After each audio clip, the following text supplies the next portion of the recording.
All right. Hello, chat. How's it going? Hold on. I'm going to try to refresh my dashboard because it is not loading my preview of the stream. Okay, we seem to be good now, I think. I was like, that's just going to make me paranoid the entire time. If it's not able to load, I'm going to think the stream is breaking for the whole next couple hours. But hello. It's me. I'm back for more Devil May Cry 3. I don't remember what mission I was on exactly,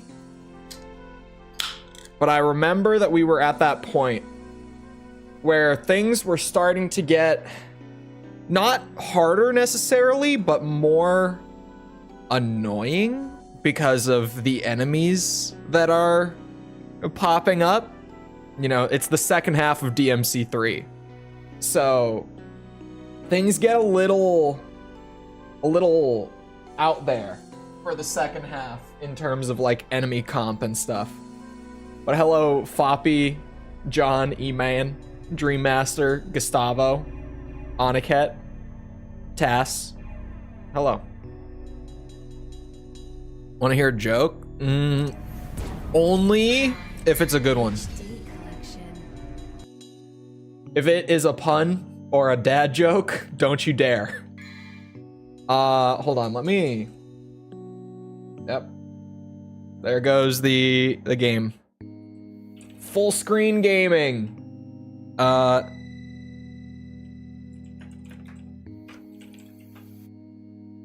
Here we go. I am implementing the question of the day from chat. What does a woman and a grenade have in common? Oh, I'm trying to think.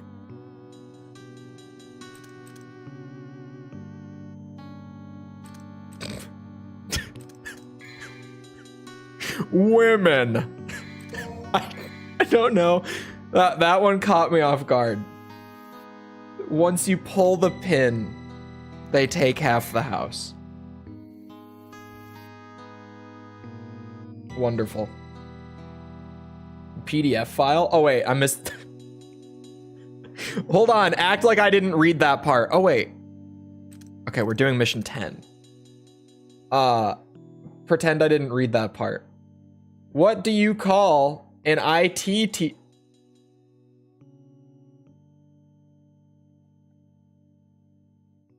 a PDF file? I actually at my my high school. Oh wait, I forgot the RuneScape music is still going. Whoops. This is a mess. This is a disaster now. Judgment. There we go. Sorry. I had an IT teacher at my high school who was really creepy. Like not super overboard, but like he was just a creepy guy. He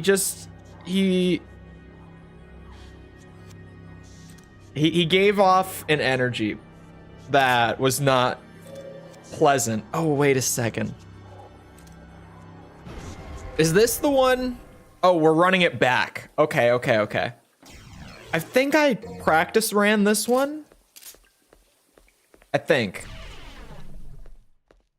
I don't really remember what I was doing with it. I do know that most likely... Oh yeah. How did he get out of it? I might turn up my headphones. I have them quiet. Is he a hobo? No. He was just like a really creepy guy around the students. It was just really a little off-putting. Just the way that he was around the students. Where even like as a student at the time, you're just like, ooh, you are kinda Yikes. But he had nothing on our school's athletic director in terms of creepiness. Because our athletic director at our school was known to okay, hold on, rewind context. First of all, the athletic director was married. You know how I know this? Because his wife worked at the school. She was my guidance counselor. That is very important. It will be very important in a second. This Mr. Athletic Director, let's call him Rob, right? He was known for, after a student would graduate, he would match them on Tinder. Female student, of course. Just to clarify. He was a straight guy, but still, like, it's not an important detail. But what is an important detail is that he was, like, we all knew this because upperclassmen would graduate, and there's always, like, you know, someone from the year below, 2 years below, whatever, who, like, you know, you stay in contact with someone after they graduate. We would know from, like, the older, the graduates ahead of us that he did this because he would match them on Tinder, right? And my girlfriend at the time was doing, like, teacher's assistant work. Oh, wait, I don't need to do this. Why did I? Okay, well, now I've screwed myself. For the athletic director. And B, was trying to get picked up for college basketball. So she was, like, working with him on, like, reaching out and, like, dealing with colleges and stuff for that. And I was always, like, every time that she said she had to go to his office after school, I was just like, okay. You be careful now, because we all know who this guy is. Because it's one of those things where, like, the whole school kind of knew about this past a certain point. And it just, like, it was crazy that he was still there. But you want to know why he was still there? Another thing that everyone kind of knew about, because it was very obvious, very, like, public, was that he and the principal were really good friends. And he had been complained about, like, a lot. Like, a lot. But they never let him go. And I'm fairly certain it's just because the principal of the school was, like, vouching for him every time, keeping him there. But I think it's crazy that he would Tinder match the students when his wife also worked at the same school. Like, to me at least, what are you doing, man? Like, that can't go very long until you get caught doing that. There's no way. It was so strange. That was, like, the most unsettling, I was gonna say teacher, but, like, I guess just faculty member? It's ridiculous. I couldn't believe it. I was like, dude, your wife works here. Like, there's no way that she's not gonna catch wind of this at a certain point. And I think that she had caught wind of some of the girls who, like, complained about him. But I think that she, like, a lot of the faculty kind of just thought that it was, like, BS and it wasn't legit. Because there's no way that she couldn't have known. She must have heard at least, like, when he got complained about, right? I have no idea. It was so weird that he was able to keep working there when he was like known for this.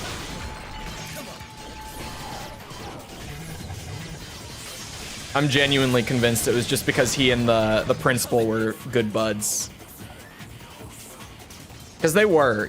At like any event, the two of them were like inseparable unless the principal was like doing or trying to like be professional. If it was anything casual, they would just be like standing off in a corner somewhere, having a good time, chatting it up. I was like, you bastards. I know what you are. It's not illegal, but it's really damn creepy. Like, definitely, you know, there's the legal boundary, and then there's just like the reasonable human being boundary. He was beyond the reasonable human being one, even if he wasn't beyond the illegal one. Am I going the wrong way? I have a feeling I'm going the wrong way. Oh no, I can't be, because yeah, okay. I remember doing the same thing the other day when I ran this mission through once. I was like, this can't be the way that I'm supposed to go. But as you keep going this way, just more and more events trigger. And then when I got back to the bridge at the beginning, I think this Neo generator is the thing for it. I don't know exactly. I can't say for certain.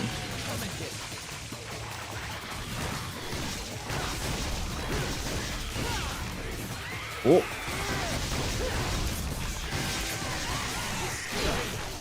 Why are girls that young even on Tinder? No, not girls who are in the school. Because I think that at least like as far as the school like board and stuff goes, I don't think that they would let that fly. It was after they graduated, right? And also so many girls like senior year of high school, at least at my school, and guys, it was both. A lot of people would just be like, oh, it's my 18th birthday. You know what I did today? Made a Tinder account, and I was like, ooh. Okay, good for you. You scared? From the ballin' cutscene? Okay, it is. That's what I thought. I reset just because damage in the spider room was crazy. You know what I haven't done yet? A guitar solo. There it is. And the tall one isn't in it. Oh, I thought that would hit you. Oh. I really was pretty certain he was about to like teleport into me. So I did the uppercut, or not the uppercut, the big blast. It's the pull back on the stick. Completely off the rails. I mean, it's not like it was everyone, but it was more like the, I guess like the partying scene would be the way I would describe it. Hold on, I'm messing with my microphone because I want to. Oh, that's a big step up between those two settings. I wanted to turn my headphones up, but the next notch up is so much louder. This is a lot louder for me. How does Chole find the most interesting story to tell every stream? I just remember random things as I go. And to be fair, a lot of the time, the story isn't really that great. It's all about the wording. But like most of it, I don't know. At my school, it was definitely like a good portion. But in terms of like, you know, it being weird that a bunch of people were like, oh, I turned 18 today, time to immediately make my Tinder. It's like the crowd that was already just like, you know, regularly getting shit-faced at parties just for the hell of it, and you know, they were, let's just say, doing casual deeds in similar environments anyway. It's the ones who were like already down that path, if that makes sense.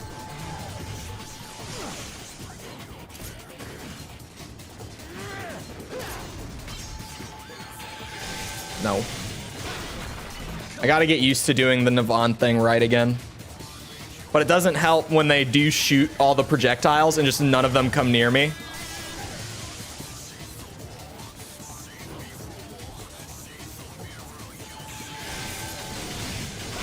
I don't hear the other one doing anything. He's just sitting there. Oh, it's the off-screen thing. That's right. DMC3 started that, right?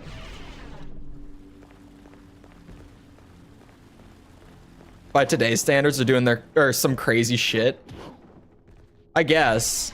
I can't, you know, say if it's more or not. But it's one of those things where, like, the way that my dad talks about what he did in high school, I don't think it's necessarily gotten that much crazier. Or maybe my dad was just a psychopath in high school. I don't know.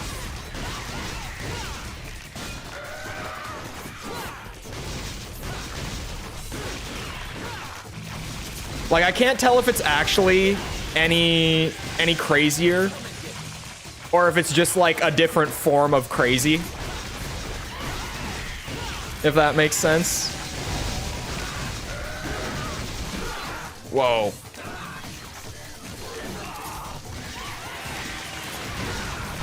Because there's definitely like an ease of access thing in terms of like the internet and smartphones and all that.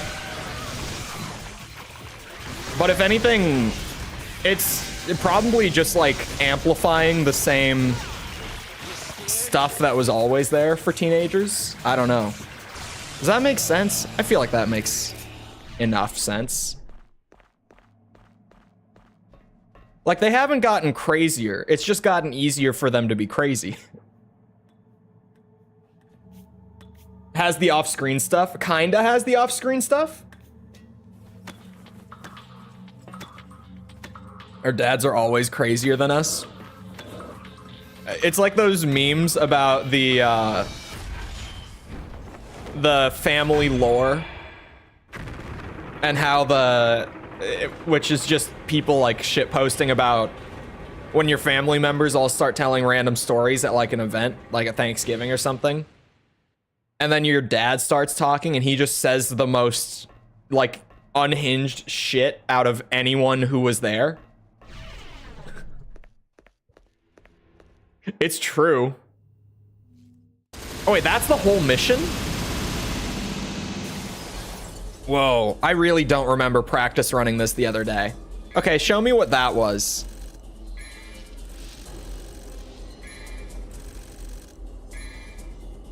Oh. Wow, okay, I just need to like loop that first hallway, I guess, and we'll be in the money. That doesn't seem bad at all. Like, not one bit. That's a really short mission. That's what? 2 combat encounters? I guess 3, because I'm doing one of them twice. But if you just run it front to back, it's literally like 2 combat rooms, and then you're done. Other than that, it's just... Oh, I guess, no, there's the Doolahans in the hallway.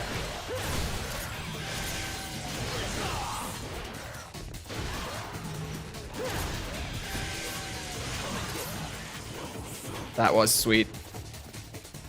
The juggling on the bats, that was pretty sweet.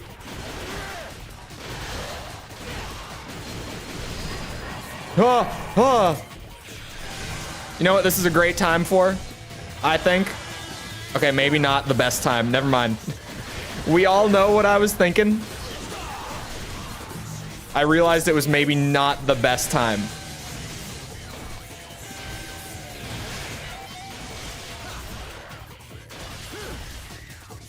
Hello? I was trying to do the forward Swordmaster attack and it just wasn't doing it. We really had a Redditor in chat just now, huh? Who unironically says sus? I don't know what the timestamp on the sus is, but I would have to assume that it was me talking about the athletic director at my high school who would match students on Tinder like immediately after they graduated. He was one creepy dude. I would even say that he may have been a little sussy.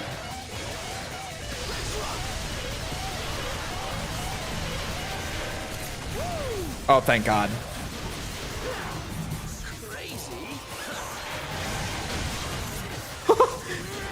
Did anyone catch what just happened there? You scared?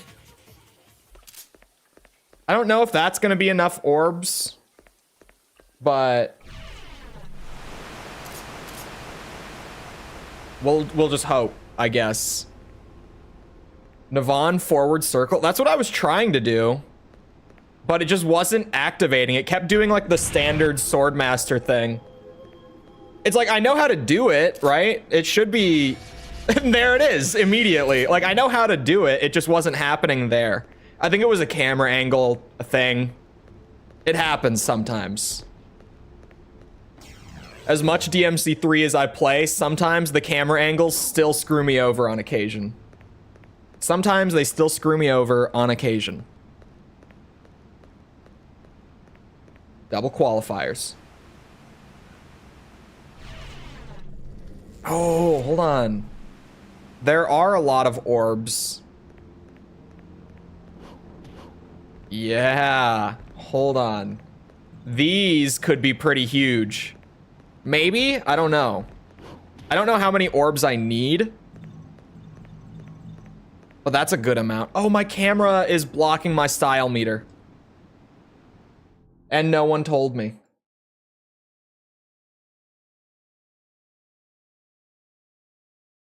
There we go. Finished SH2 finally. Peak. Bro, I guarantee you didn't even get the good end. Well, okay. The good ending, in quotes, in Silent Hill 2 is the one that everyone gets the first time. But the best ending.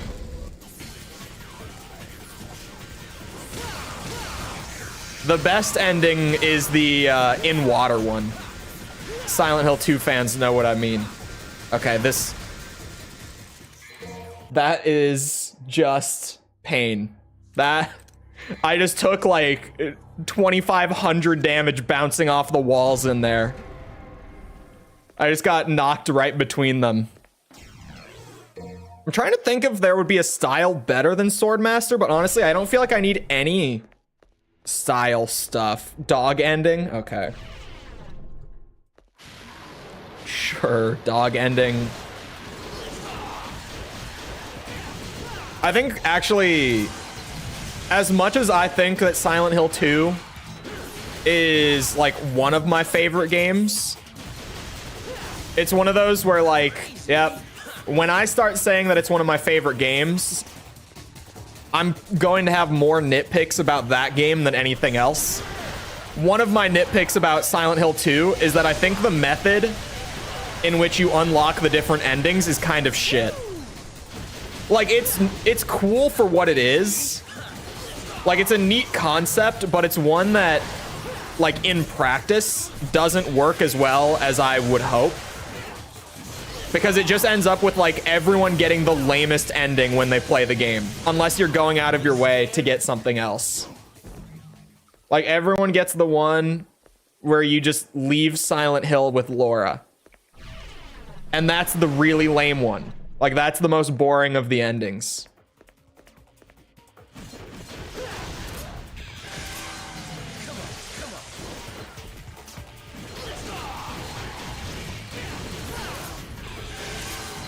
SH2 also gives you way too much ammo. Well, That's a topic for another day.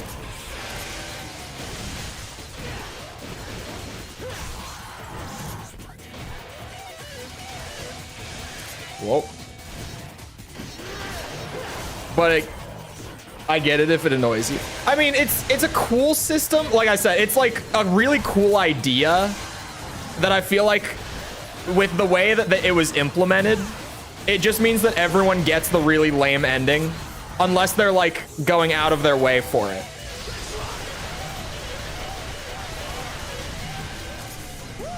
And you have to really go out of your way, I feel like, to get the in water ending, which is my favorite one. Having James at the end of that game, just like he's so mentally broken at the end of it that he just drives his car into the lake and calls it, you know, pieces out, if you will. Game ends. I feel like it's genuinely the most fitting ending for that game's story. Like, it makes the most sense. But everyone just gets the one where, like, the game ends and then James is like, all right, I can just leave now with this random ass kid that I found. It's I think the normal one, like the in quotes good ending, is just the weirdest, like, least satisfying one. My hair's falling down. I think I need like a stronger hold product for my hair. That's what I'm realizing. I thought I was supposed to be balding at this point in my life. Why am I sitting here like, oh, my hair is too heavy, I need to buy like stronger hold hair product? I thought by 21 I was supposed to have like a full horseshoe, maybe a big old bald spot on like the back of my head.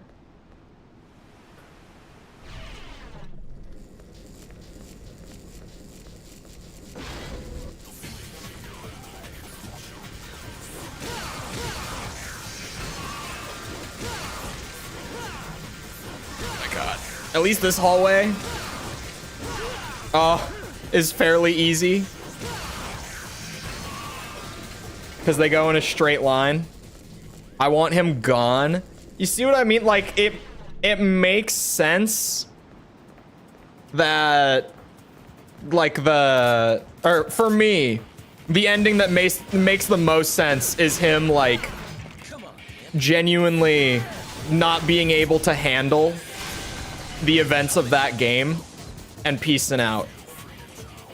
I mean, obviously it's horribly depressing, but it's genuinely the one that feels like it fits that game's story and tone the best.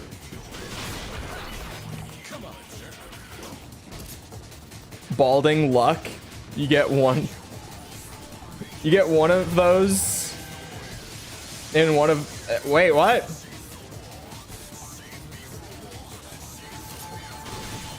Huh? He should not be alive. What's the Cardi reference?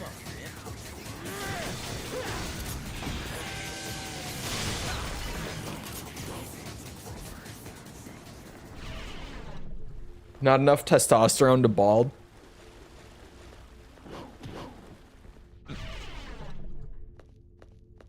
That's right. Like, high testosterone is supposed to make you bald faster, isn't it? That makes it make less sense. Why am I not balding?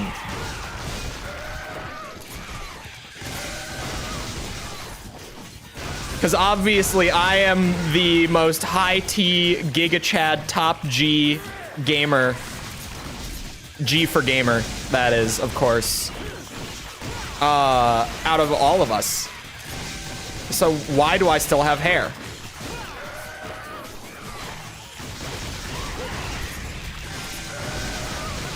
Ow.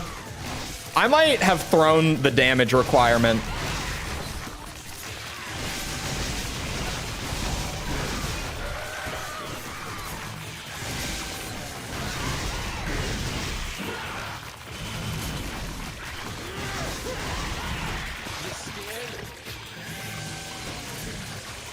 Can I leave? Thank you.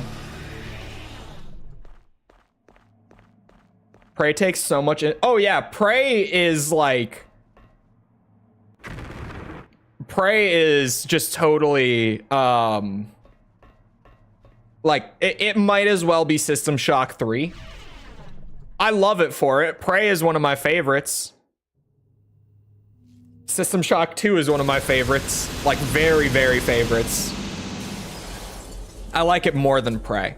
I like System Shock 2 more, but Prey is still so damn good. The damage I think I threw.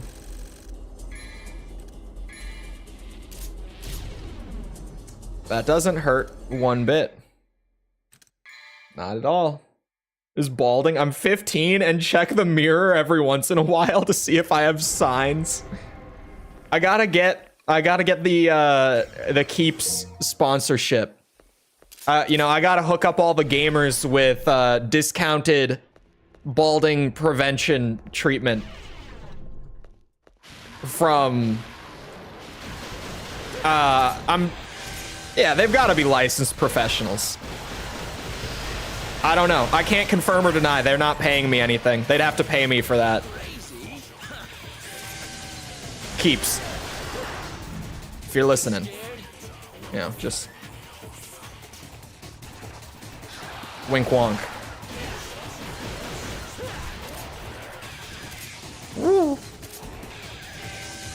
Okay. There.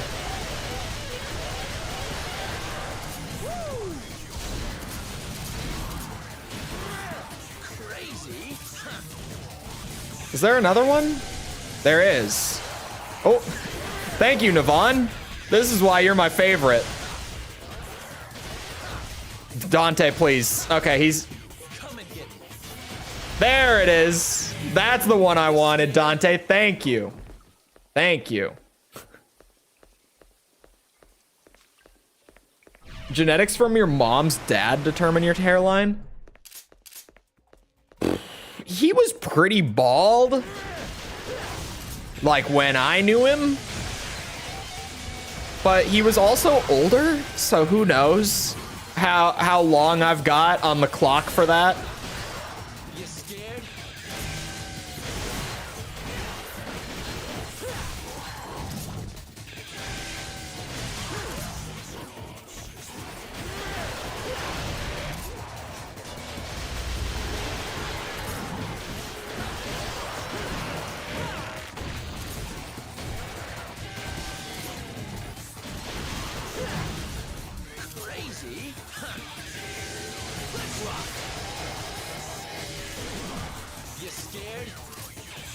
No taunt style.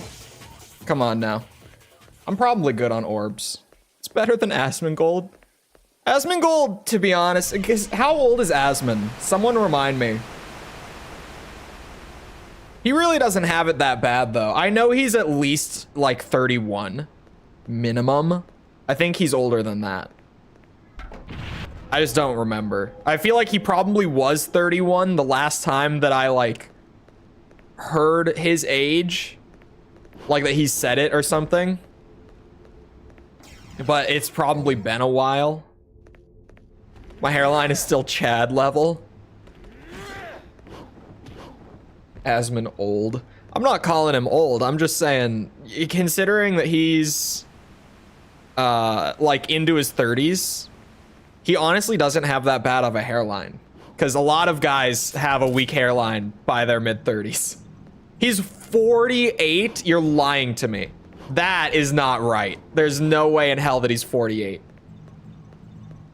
No. If he's 48, he looks good for 48.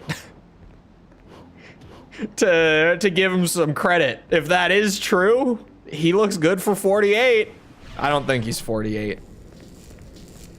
What do femboys do if they start balding? That's a great question. Any balding femboys in chat who know the answer? Share with the class. No joke. There's no way. I'm about to Google Asmon. He was born in 48. I'm about to Google Asmongold's age.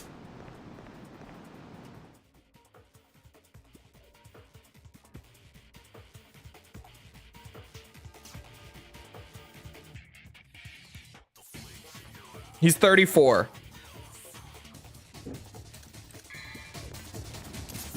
A friend of a friend told me that they take estrogen to fight it. Ah, a friend of a friend, you say? This must be a pretty great friend of a friend. To be sharing the anti-balding femboy techniques with you. They're a real one for that.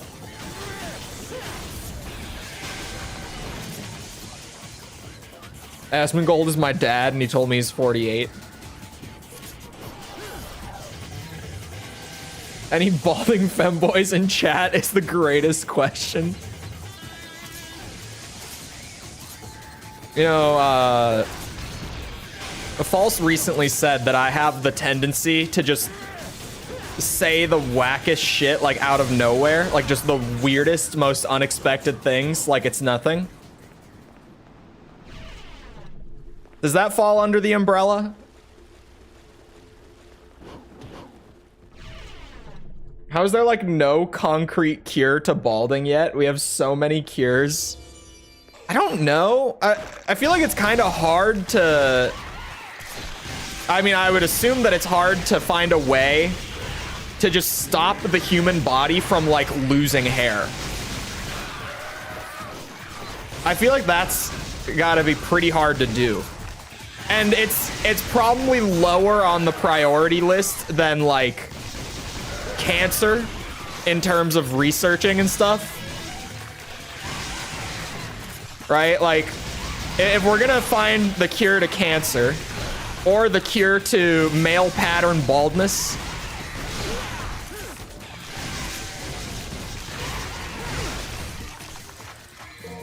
we're gonna find it for cancer first. You know what I mean?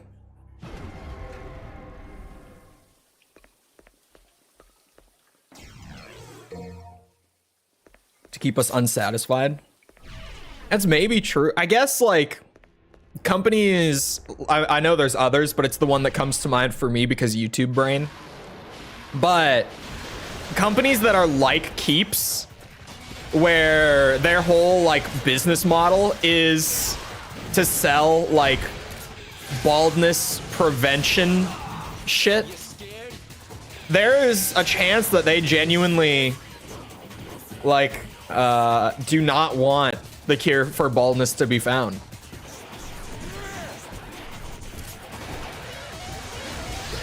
Not to say that Keeps specifically wouldn't want that, because Keeps is a great company.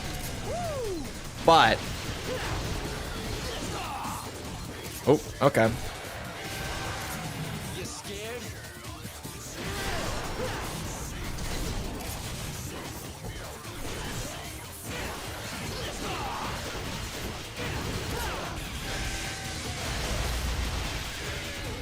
How are you not dead? I put my whole heart and soul into that combo, made it look real sweet, and he just flopped back on the ground like it was nothing.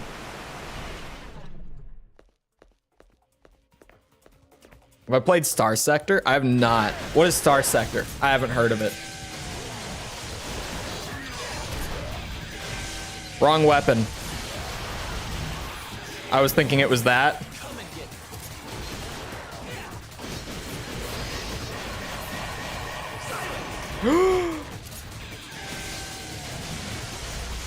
Oh, that was actually just the wrong input.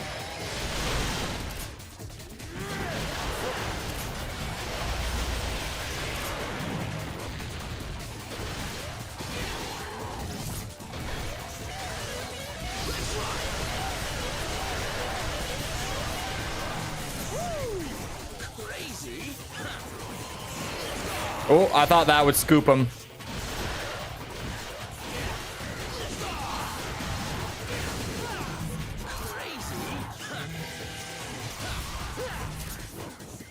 It works for me. 2D Starfield, but better. I was just talking about Starfield yesterday. Like, a lot. Because I was saying, like, the worst sin that Starfield commits is just being a Bethesda game that released in 2023. Because really, I don't even feel like the loading screens were disappointing.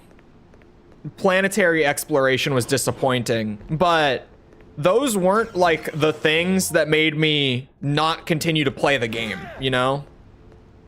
Like, the thing that made me not continue to play it was genuinely just like, I've played so many Bethesda games for so many hours. Like, you know how much Skyrim I played? You know how much Fallout New Vegas I played? Fallout 3? Morrowind? Like, I've played those games to death. And Starfield is kind of just like, yeah, it's Fallout 4 in space. And I'm like, okay, cool. And it's fun for like 30 hours. But, you know, it's just like, I genuinely,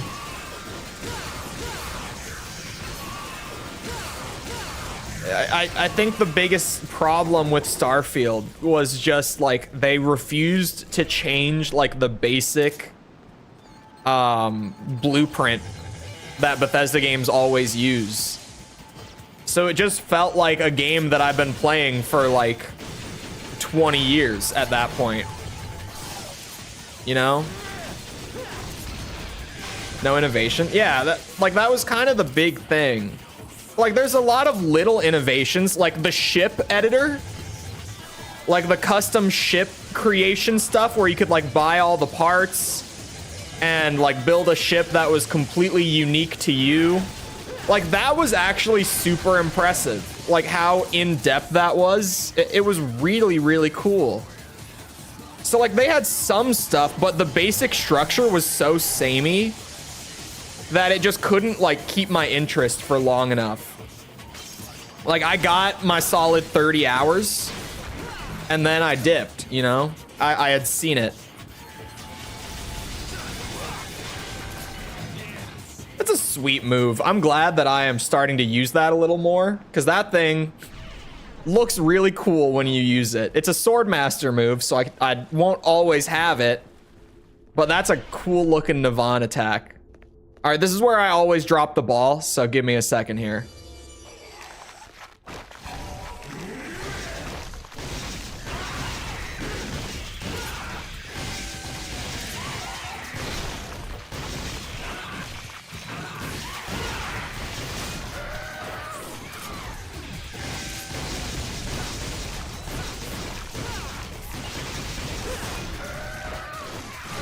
Oh, bullshit.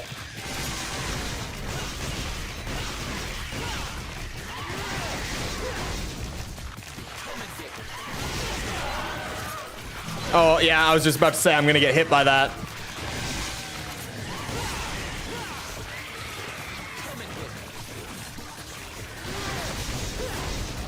Whoa.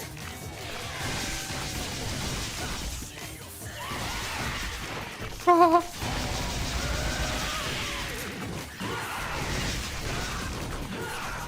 Ah. I'm a little scared right now. I just got hit again.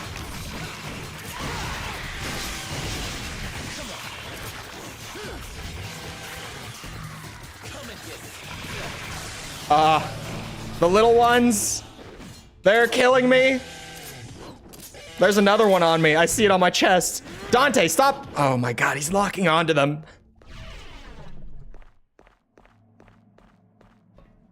Imagine them with Devil Trigger. Don't start.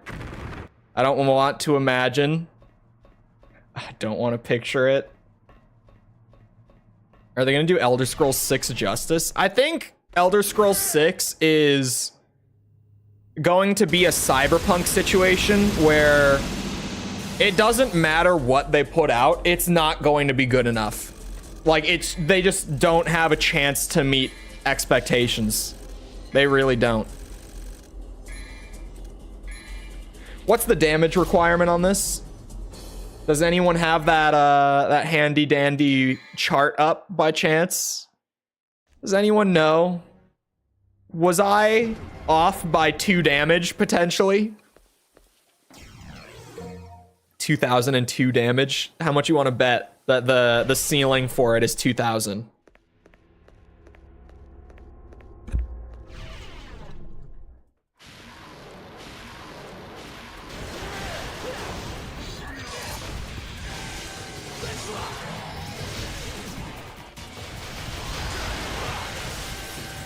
Crazy. 2001. Okay, at least that's not real. 2000? You gotta be shitting me.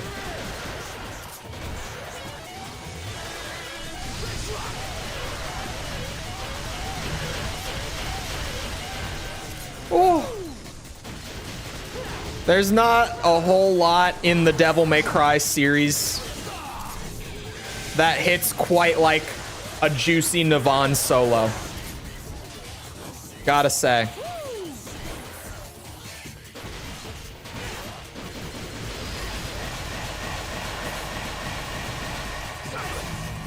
Crazy. Nothing quite like it, man. It just, when it hits, it's great. Really, it's like all of the attacks in this game where you kind of like lock the enemies into it and just hit them like these. Over and over and over and over. Like, sure, every single game has million stabs. But even, like, in DMC3, that's not the same as this. Some of them just hit particularly hard every time.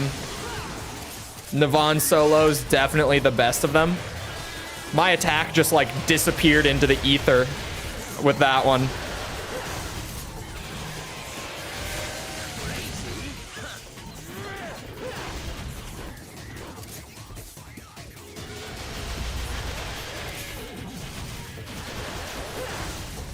You scared? That should be enough orbs and style. That was pretty good. I think I got hit on this one. Oh, I did. I didn't reset it. I was like, did I reset that? I didn't. So I did take an early hit in there, which is not ideal, considering spiders are later. Lots of spiders. Backup singers try to stop Virgil and urinate. Who are just peaceful. Urinate? Wait. Is that Urizen? Did autocorrect change Urizen to urinate?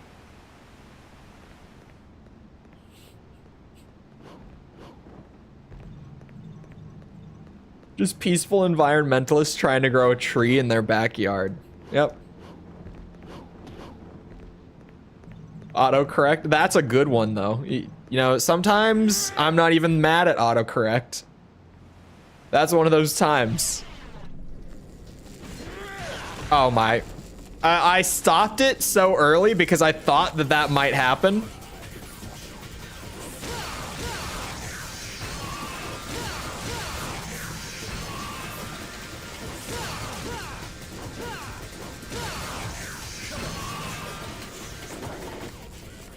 Sounds like a Maxor move. I still, to this day, have never seen a video of his. I know that he apparently has great Ace Combat videos, from what I've heard. You scared? So maybe someday.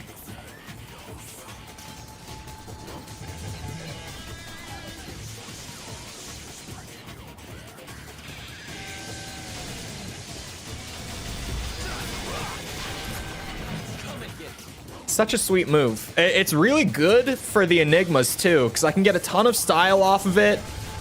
It's like one attack that can just kill them full health to 0. Like, it's actually a really good move for this room. On top of it just looking really sweet. I missed some of the hits early on. That's unfortunate. A gift to YouTube. I haven't seen any of his stuff before.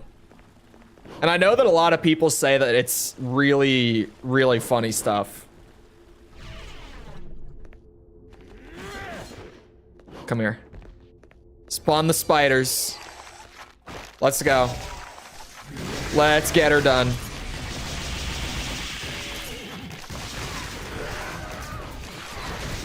I got hit there. Which means that I already can't get hit many more times. I got hit there.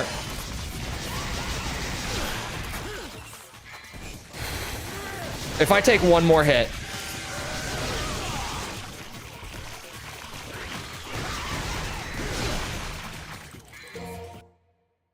I don't know what to do with the spiders. I don't know how to actually combo them. Maybe I just use DT explosion on the big bastards.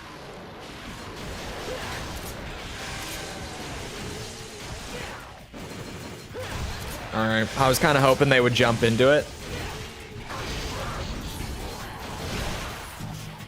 I'm just gonna reset real quick on that one. I might actually pull up someone doing this mission just to see someone fight the spiders. I should do that. Yeah, before I actually like run this, I'm gonna do that.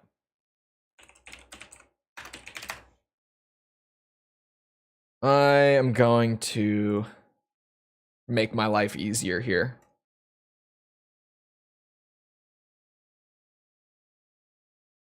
This guy's doing double S. Here we go.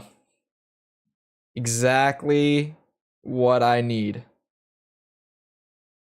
Okay. Let me skip to the spider room. He has a full playlist, which makes my life very easy. Oh, what is he? Whoa. He throws on a loadout change for the spiders. Wait. So what was he running before? Swordmaster, Beowulf.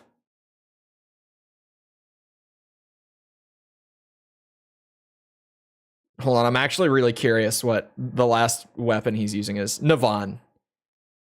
Okay, interesting. But he goes to Trickster, Rebellion, Agni, and Rudra. Specifically for the spiders, which is something. Here, let me turn the volume on. I mute stuff out of habit.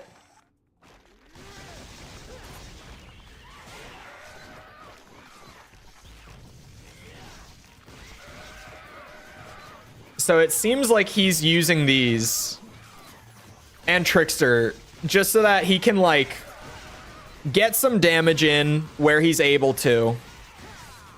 And then just use Trickster to stay the hell out of the attack range when they come through. So yeah, there might not be like some amazing... Oh, and he's building a DT explosion. If I had to guess, it's for the big bitch. Yep, there it is. Okay. So there might not be a good, safe way to fight them outside of just bring the most like safe and versatile kit possible and do what we can. I'm actually I'm curious to try. No, I'm not. I was gonna say I'm curious to try Beowulf, but I've been running it with this and it's been great. So how old is this game? 2005, I believe. I think that's right. Yeah, it's PS2, but I think it's like the very tail end of PS2.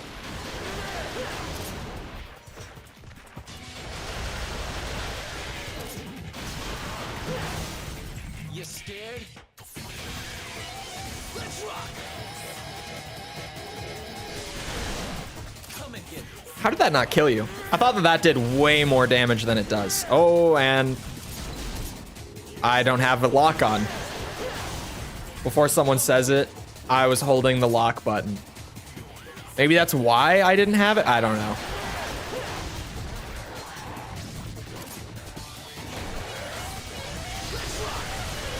Oh, that's so juicy. Nothing like a juicy Navon solo, man.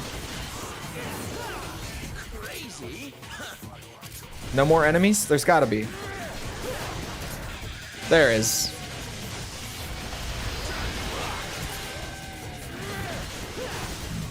You scared? Still probably the best. Whoa, whoa, whoa, whoa, whoa, whoa, whoa, whoa, whoa, whoa, whoa. Whoa. No. Second best. Okay. 5 has the gameplay. So for me, 5 is the winner. When I am picking up a DMC game to play, I am purely in it for the gameplay. I like the characters. Like, I like 3's story. I think 3 definitely has the best story and stuff. Crazy. 3's got a lot of issues. And it's only got like the 3rd best core gameplay. All right. And yeah, I said 3rd best.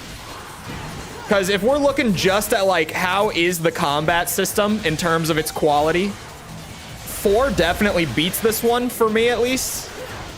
But 4 has all the other problems that hold it back from being the 2nd best game overall. DMC2 is obviously the best one. Okay, well, you guys, just because it has the greatest boss in the franchise doesn't mean it's the best one. Like, I know that we are all big Infested Chopper fans, but just because it has the best boss, it doesn't make it the best game, okay? It's like the 4th best. Come on. I would love to put it in top 3 just for Infested Chopper. And Infested Tanks. Not acting like those aren't amazing, but I gotta listen to what my gut tells me. It just can't be in the top 3. It's gotta be top 4, though. Easily. It's the best at making devils cry. You know, DMC2, if nothing else,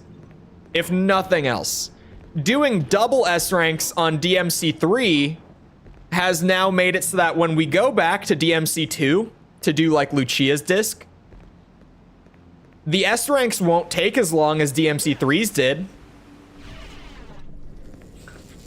If that's one thing that I will look forward to with going back for Lucia disc, it won't be as time consuming as DMC3 normal was. Because before, like compared to DMC1, DMC2 was hellish. But now,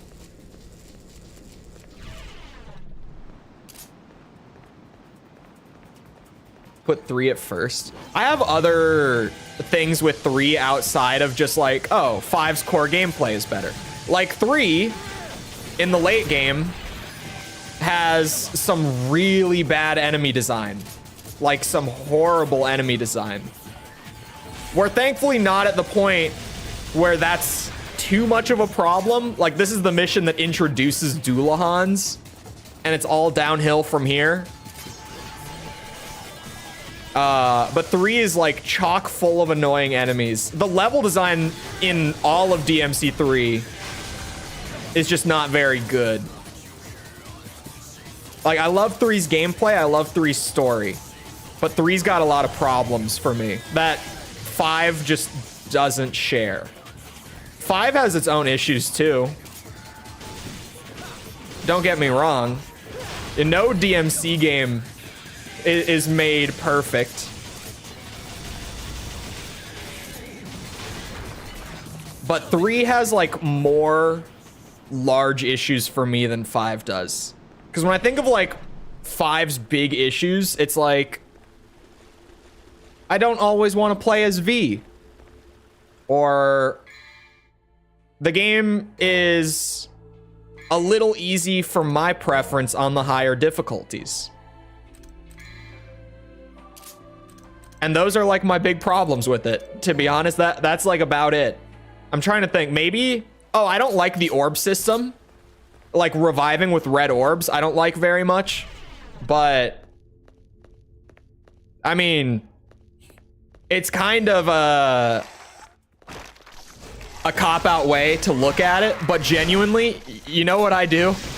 I just don't revive with red orbs. And it's no longer a problem. Like, it's kind of like a shill cop-out thing to be like, oh, if you don't like it, just don't use it. But like genuinely with that, it's one of those things where I'm like, yeah, you can seriously just ignore it if you want. I do. To the point where I even kind of forgot about it for a second there. Reviving with orbs was a big issue for me. On my first run, I was like, what the hell? But like since my first run, I've just never touched it. So I kind of forgot. Oh my god, I think I've taken too much damage. Genuinely.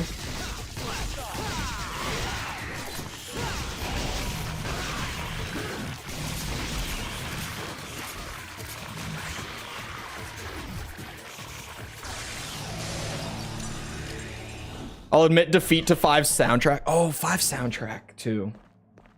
But 3 tickles that spot in my heart. Yeah, I still really like 3. It's still my second favorite. Like overall. 4 would be like right behind 5 if it weren't for the various issues that we all know that DMC4 has. At least those of us who have played it. It's a game that like it should be really good, but it kind of makes it hard to love it. Oh wow. All right, that still wasn't it.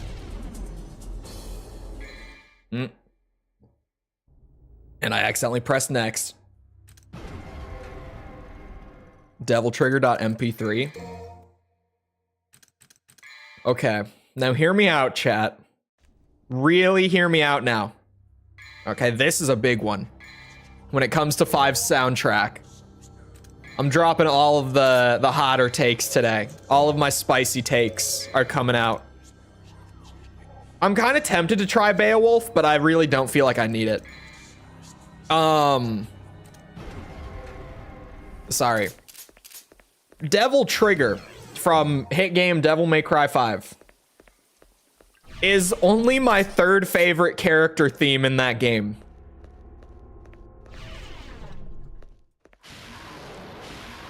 I think everyone's favorite, at least all of the cultured individuals in chat, their favorite is Bury the Light, of course, right? But personally, I like Subhuman more than Devil Trigger. I like Dante's combat theme more. And it's very specific, but if you have ever hit like a perfect royal release as Dante on like a group of enemies and then had like the chorus and the screaming kick in from Subhuman, you know why it's my favorite. It's perfect. It's wonderful. Devil Trigger is like great listening to it on its own, but Subhuman in the gameplay just hits so hard. I love it. Hello, Snake. I resisted the dad joke. All right, check this out though. We make up for it and we act like it never happened. Moving on.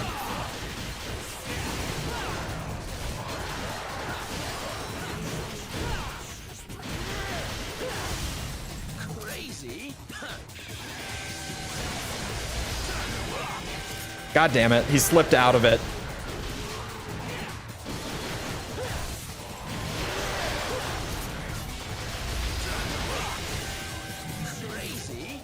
Whew. I actually can't choose. What, like ranking all the character themes? Okay, I'm actually curious. anyone who's played DMC5 who likes the 4 character themes, right? Is there anyone in chat who doesn't think that V's theme is the bottom of the 4? I'm curious if there will be someone in chat who's like, yeah, I like V's theme more than fill in the blank. I can't even remember the name of it. I know it's Crimson, something Crimson. Is it? I can't remember the name of the song.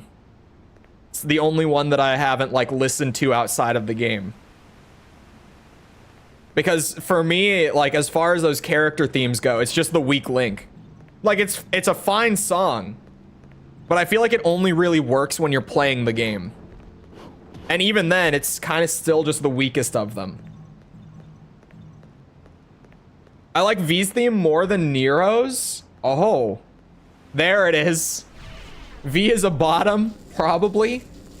Still good. It's good in the game. Like I don't like it to listen to, like on its own. But when you're playing as V, it works really well. All right, I've taken spike wall damage again. I love V. This has been one of my hottest takes for a long time. I don't even think that V plays poorly at all. I think the only, like, V's biggest issue gameplay-wise, if anything, is that he's too easy to, like, hit high-rank combos with. Like, admittedly, as someone who enjoys his gameplay, a lot of the time you can just kind of like spam the buttons and not put a whole lot of thought into it and get like free triple S combos. But like for that being probably my biggest issue with his gameplay, that's fine. Like just that it's too easy to build style with him, if anything. That's a pretty minor issue for me, at least. Because I feel like most people aren't going to mind just getting a bunch of triple S combos while they play as V. I don't think many people are going to complain about it. Is a good character in lore mainly. I like his gameplay. I do. I don't like it as much. I think he's still like the least fun of the 4 playable characters in that game. Oh wait, I forgot Rebellion. But I mean, it's DMC5. So it's kind of just because the other 3 all play really well. Especially Dante and Nero are on some shit in that game. Especially Nero, hear me out. As someone who would still call themselves a Dante main, I feel like the more that I play Nero in 5, the more that I'm like, oh, this is some good shit.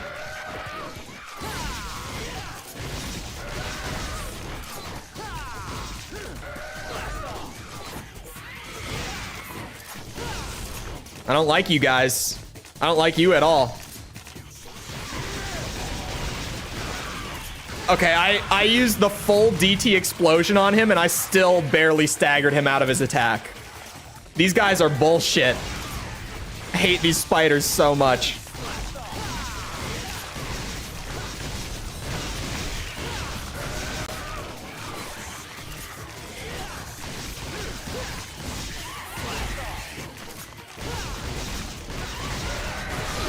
Ah, shit.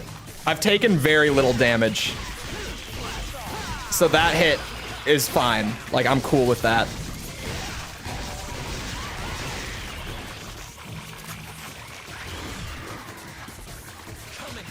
I think this is the run. I think we got it. Finally. Remember when I said that this mission wouldn't be bad? It's just putting the spider fight at the end, meaning that it's like the very last bit. Like, I have to go through the whole mission, and then is the room where I'm going to have to actually reset. That's what made that mission more painful than it should have been. But I think that was it.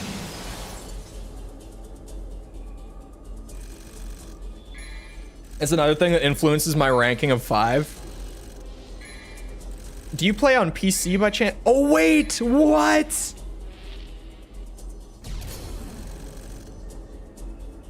Man, it wasn't the run.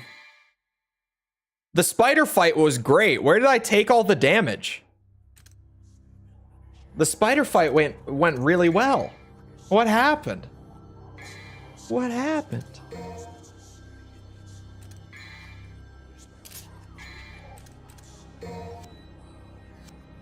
Developers put Nero on the sidelines in 5? What do you mean? Console shit. Because I was going to say on PC, there's a little thing called a file swap, where like changing the music that plays in the game is as simple as dropping a different sound file in there and just naming it the exact same thing. Crazy. Benefits of PC gaming. The little things that really count. Like modding the combat theme on Devil May Cry 5, of course. Ooh, ow. That was dumb.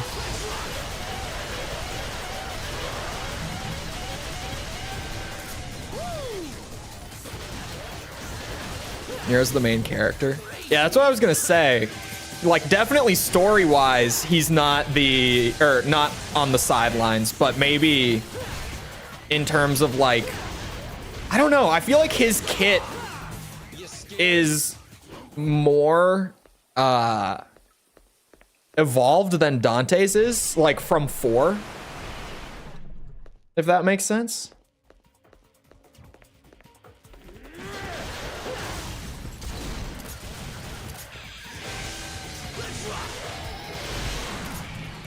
Why are we locked onto that guy?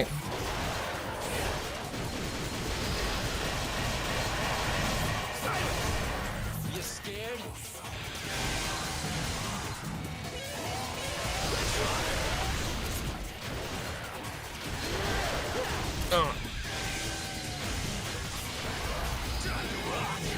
Shit, I was kind of hoping the timing would work out in my favor there.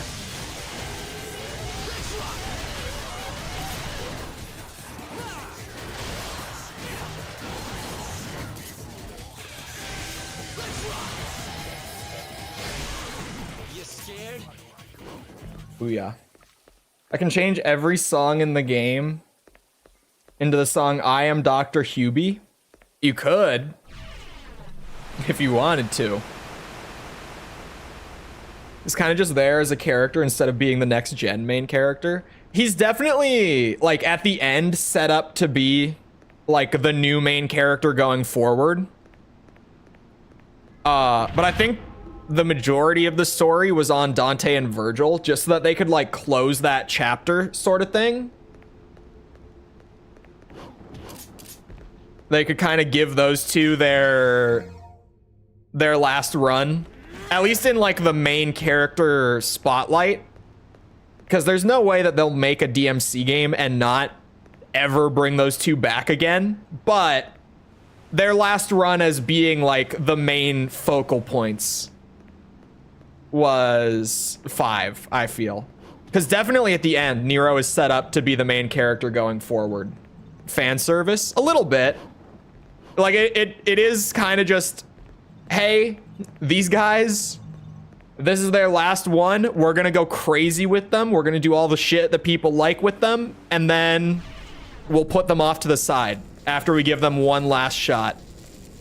And I think it also was probably done in part because DMC5 was like reviving the series after, what was it, an 11-year hiatus from 4? If we don't count the reboot, that is, because the reboot was what, 20... Is it 12? 2012 was the reboot? I don't remember, actually, the exact year. But if we're just talking from 4, like, it was kind of reviving it after a long break. So that's probably also likely why they put Dante and Virgil front and center for the majority of it.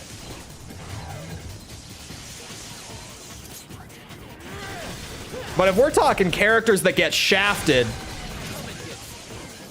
I'm still upset that Lady and Trish didn't have more to do in that game, which I feel like everyone's kind of brought this up. But like, they were right there the entire time. They were right there. And they just didn't get to do anything. Like, especially, I would have liked to see them come back as, what's it? As playable characters. I would especially like that. Don't get me wrong. Maybe next time, or imagine, okay? This isn't going to happen, but just picture with me, okay? I'm gonna cook a little bit. Next time they do a DMC game, DMC 6, whatever it might be called, chances are, in my opinion, they don't put DMC 6 on it, but whatever it might be called. Next DMC game, they don't bring Dante and Virgil back as playable characters at all. And instead, we get Nero Lady Trish game. Now that would be ambition. And then they could even do like the special edition thing. I'm sure that like the DMC fandom would probably lose their minds at even just the announcement of Dante being DLC instead of just being in the base game. But honestly, I feel like it would not be a bad move at all, just to give the other characters the real spotlight going forward. Like, we could have them. We just don't need them to be there in the core game. If we get them eventually, it's all the same to me. Plus, DMC, like a lot of the time that people get pissed about needing to buy DLC, it's because it costs a lot of money, like a stupid amount. DMC always does the special characters for like $5. So I wouldn't complain about spending $5 to add Dante in. I wouldn't complain. I would be fine with that. They can have my $5. $5 is basically giving it to me. Ooh, speaking of buying stuff, actually, this morning, while I was taking a little break from working on the next video, I went to go pre-order Prince of Persia. And I type it into Steam, it doesn't come up. So I go to Google because I already know what's happened here, but I had to confirm, right? So I go to Google. It's not on Steam because it's on Epic Games. DMC women, just Lady and Trish. Honestly, if they did a new entry with just Lady and Trish, I wouldn't complain. Obviously, I would want their kits to be expanded from what they were in 4. Especially, actually, I think Trish was pretty good in 4. I liked what they were doing with Trish in 4. I think Lady felt kind of awkward in 4, at least for me. Lady could definitely use some new shit. Devil May Cry goes woke. Oh man, could you? I can just see the Twitter posts and the YouTube clickbait now. The YouTube rage bait. Sorry, I feel like rage bait is a new genre. Not new, but it's its own genre off of what's it called? Clickbait. Like it's like a subgenre of clickbait, if you will.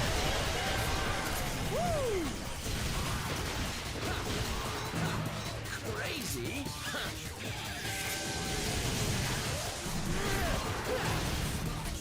Because if the anti-woke gaming crowd has taught me anything, it's that women in game bad. Means devs don't care anymore.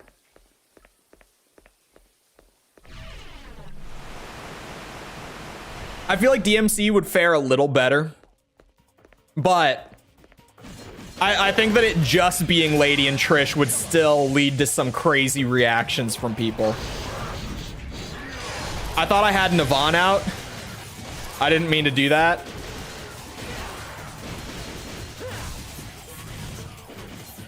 Oh, come here.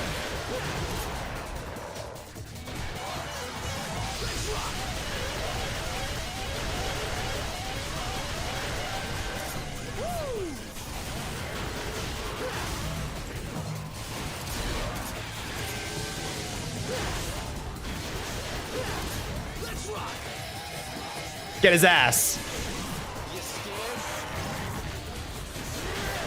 Ow.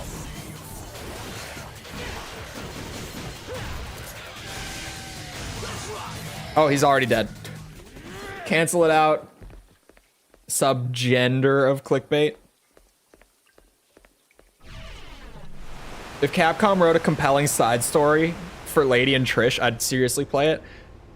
I think that am I in the minority with DMC, where for me it's like the story in that could be like reboot or DMC2 levels, and I probably wouldn't care.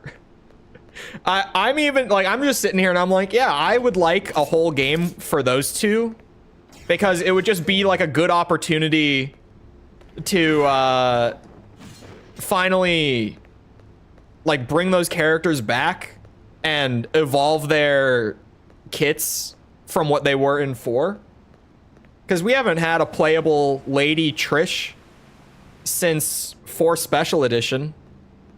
I was gonna say since 4, so I was thinking, I was like, since 2008. Yeah, 8, I think. Could be wrong. I think it was 2008, but no, Special Edition was like 2015. So, but we haven't had playable Lady and Trish in like a decade. I'm not like that. I love DMC story. I like DMC story. It's super goofy and fun. But I'm like, yeah, the story could be garbage. I'm not gonna really care. Like, I'm here to fight shit and make it look really damn cool. Like, it's like a nice bonus if the story is there, you know? Because I feel like DMC's story has never been very strong. I think 3 is genuinely like the exception of the series, in terms of like, it was the one time that they made a genuinely strong story. And even then, you could poke a lot of holes in 3's story. It's no like masterclass or anything. It's just, it's a strong story.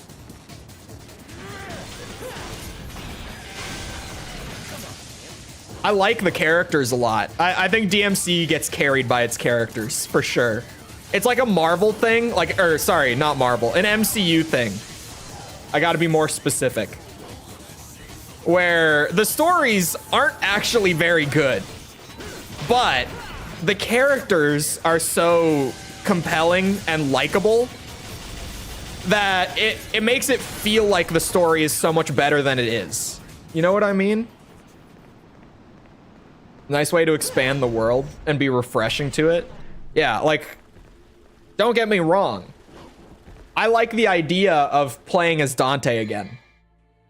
I would never complain about it. But I would also be very down for a game where we give Dante a break.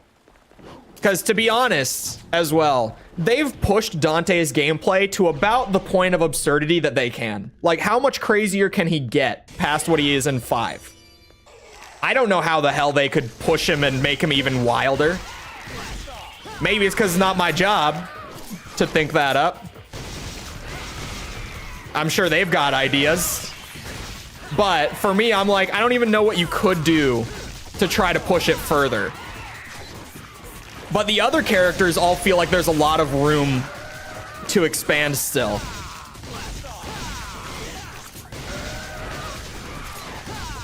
And hear me out.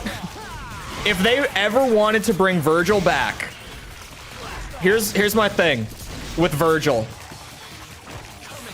If they want to genuinely expand Virgil, they need to give him a new weapon or something, or they need to take a weapon away and replace it. I don't know what exactly, but Virgil is in desperate need of a shakeup outside of just like adding more moves with the same 3 weapons, or building on the concentration meter and giving him Sin DT. Like, we need more than that at this point. But I'm also not the biggest Virgil player, so take that with a grain of salt. But I think Virgil needs a new weapon, or 2 maybe. The story is ass. I wouldn't say that it's, well,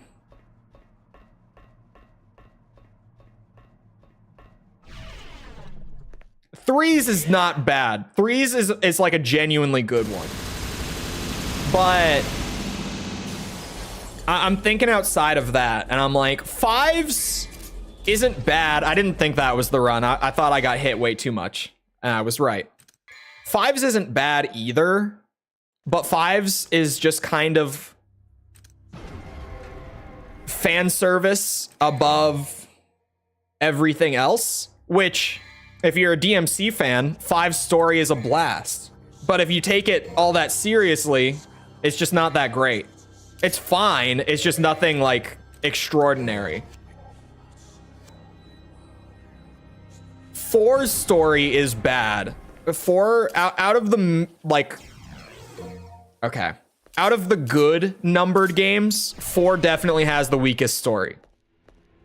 4's story is bad, for sure. 2's story is bad. 1's is like, DMC 1's story is barely even present, in all honesty. Come and get me. 4's story is Kyrie. Yeah, 4's story. You scared? Why is it bad? 4's? 4's story is a whole lot of nothing really happening. Like a whole lot. I like some of the things that 4 tries to do. I don't think that 4 does many of those things very well. Like, I like that Dante is trying to, like, pass the torch to Nero very subtly. Like, he immediately sees Nero, knows who he is, and tries to, like, essentially mentor him without letting him know that he's even doing it. Like, without him realizing he's doing it subtly. I like that. But what it ends up being in execution in DMC4 is, like, Dante shows up in, like, the introduction of the game, spots Nero, realizes who he is, fights him a little bit, disappears. Dante is completely absent for half of the game. He pops up at the second half, fights with Nero, takes the sword back, and then goes off to save the day himself for the second half of the game until the end, where Nero shows back up. And then apparently out of nowhere, Dante is like, oh no, all along my plan was to step to the side right at the last second and let Nero do this. Let him do it himself. And it's like, how did you know that he would actually follow you when you told him not to? Crazy. It's convoluted. And just, like I said, like, nothing happens in the span of, like, a really long stretch of time. I like that they played around with, like, how should I put this? The idea that religious leaders might not always have your best interest at heart, like that being one of the central themes of the game. But again, like, nothing is really done with it. It's kind of just like, there's this church that is there and actually evil and actually demon, actually summoning demon. And that's about it. Like, evil priest man wants to rule the world. Big brains at Capcom HQ, big brains. Look, Capcom does an amazing job making kick-ass games. I think Capcom had its dark period for a few years. Like the majority of the 2010s for Capcom was a really dark period for them. Like prior to that, they were goated. They just made the best shit. From like 2010 to 2017, they had a rough few years where they really, like, they were putting stuff out, but that stuff was kind of bad. It was very clearly like, oh yeah, this will make money, this will sell. And there wasn't really a whole lot of substance in a lot of the stuff they were putting out. It was kind of just to churn out money, and it was very obvious. But then, like, I feel like from the point that RE7 came out and on, that was like the Capcom redemption arc. And really since then, they've just kind of returned to like goated status. You know what I mean? Like they're just back to being like, yep, when Capcom releases something, it kicks so much ass. They just release the best shit. Because they've just been on a roll with like all of their heavy hitters in recent years. Like Resident Evil is probably in the best place it's ever been right now these recent years. Like as a franchise, Resident Evil has been in really the best spot it's ever been. Like we've gotten some kick-ass survival horror games, some of the best they've ever put out. We've gotten some kick-ass action horror games, some of the best they've ever put out. They've just embraced the fact that like the two different styles of Resident Evil can coexist. And beyond even that, they've genuinely put out some of the peaks of both styles with stuff like RE2 Remake and RE7 being the survival horror side. And like Village and RE4 Remake being the action horror side. Resident Evil's in an amazing spot. DMC5, kicked ass. It's my favorite out of the whole series. Street Fighter 6, kicked ass. It's my favorite out of the whole series. Like they're just back to like everything they put out is goated.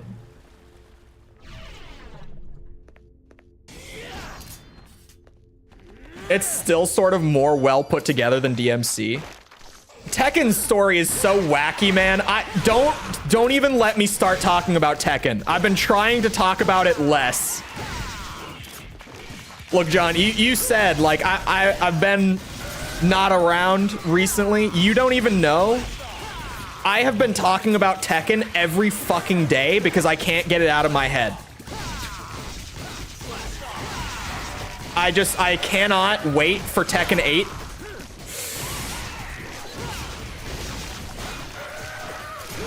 Okay. I actually can't. It's so... Like,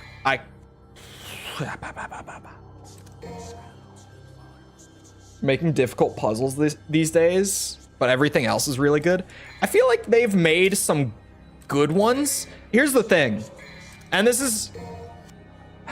I feel like among Resident Evil fans, this is a hot take, but I very strongly stand by this, okay? So brace yourselves, like big Resident Evil fans. Resident Evil's puzzles were never hard. Like, actually ever. I can't think of a single difficult puzzle on like PS1 Resident Evil. Or like RE4.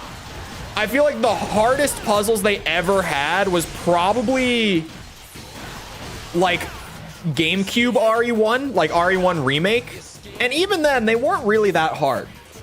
Like if you compared those puzzles to like Silent Hill 1 or 2, they were still absolute baby mode. I think that RE2 Remake had one notable one for me, like that chess piece one. Down in the sewers actually stumped me for a few minutes the first time I played, and when I streamed RE2 Remake again last year, like in hype for RE4, I got stuck on it for a couple minutes again. And honestly, like for me, that's one of the hardest puzzles Resi has ever done. But like Village and RE4, the puzzles are nothing more than like, they will stop you for maybe a minute. Maybe. Like, those puzzles are absolute baby mode. But I think it's just because they're really not supposed to be head scratchers. I think that they know exactly what they're doing in the sense of, like, they're there to offer something different for like a few seconds to get your brain working in a different way. And then you move on and you get back to like the main thing, if that makes sense. It's kind of weird to put into words. The difficulty has dropped a lot. I think the difficulty drop is... RE7 had good puzzles too. Like, dude, when RE7 came out, I'm a lot better at them now, but I think it's just because I've played it a few times. Those goddamn, like, shadow puzzles, it's not hard as in, like, oh, I don't know what to do hard. But it's hard to actually, like, get it straight. Like, to figure out how to get the solution. Or sorry, no, it's not about figuring out how to get the solution. It's just getting the solution is actually hard, even once you know what to do. I feel like it's just Village and 4 that had like the baby puzzles. And 3-make. Did 3-make even have puzzles? Did it? Did... Oh, it had that one. Okay, I can think of a puzzle. I can think of like the train route puzzle. In RE3. Other than that, I can't even remember any puzzles from RE3 Remake. Someone's got to help me out. He has, even when not in his streams. Wait, I've what? I missed that. Did I miss a message before? Oh, I've been talking about Tekken, even not in my streams. And by that, she means, that I've been talking about it, like, even in her chat, it came up a couple nights ago. And I just went. I was like, someone in her chat, one of her mods brought up Tekken, and I was like, oh my god, don't even... You gotta be kidding me. I was like, don't even start with Tekken, because I'm gonna go. And then I went. Tekken 8's gonna be... I think I have my game plan down for Tekken 8 launch day. I think we'll start with story mode, and we'll see what we think. And then I'll just kind of do a poll. And be like, do we want to do more story? Do we want to, like, go check out arcade mode? Do we just go do some ranked matches? Like, what do we... I think I'm just gonna kind of be loosey-goosey with it.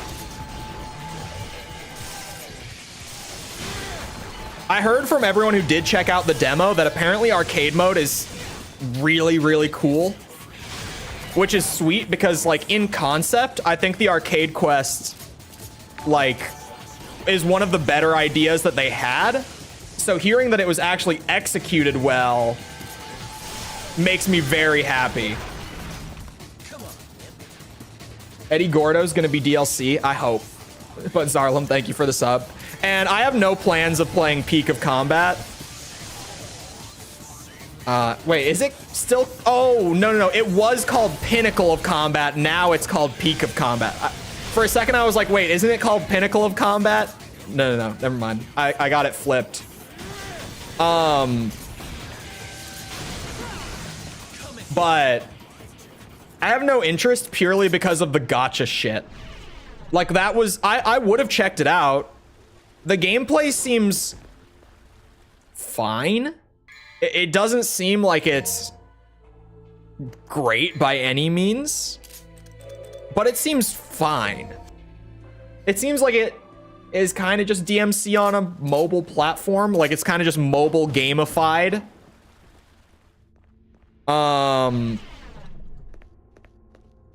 But like, the abilities on cooldowns is a weird play. Like, I get it. It's a mobile game trend to have, like, timed cooldowns, but... Like, that, and they have, like, a generic energy system in, like... Isn't it pizza? Isn't it when you run out of pizza, you can't play anymore for a little bit? Like, you have to get more pizza by paying or waiting. They've got that shit in there. There's literal gacha. Like, there's loot boxes that have full playable characters in there. Like, I'm pretty sure Nero and Lady are both locked behind the gacha system. I think Dante and Virgil are free right off the bat, and Nero and Lady are locked behind gacha, if I was informed correctly. They just launched a video. There's no way that they did, because they put out the Zafina trailer this morning. Oh, well, they uploaded something.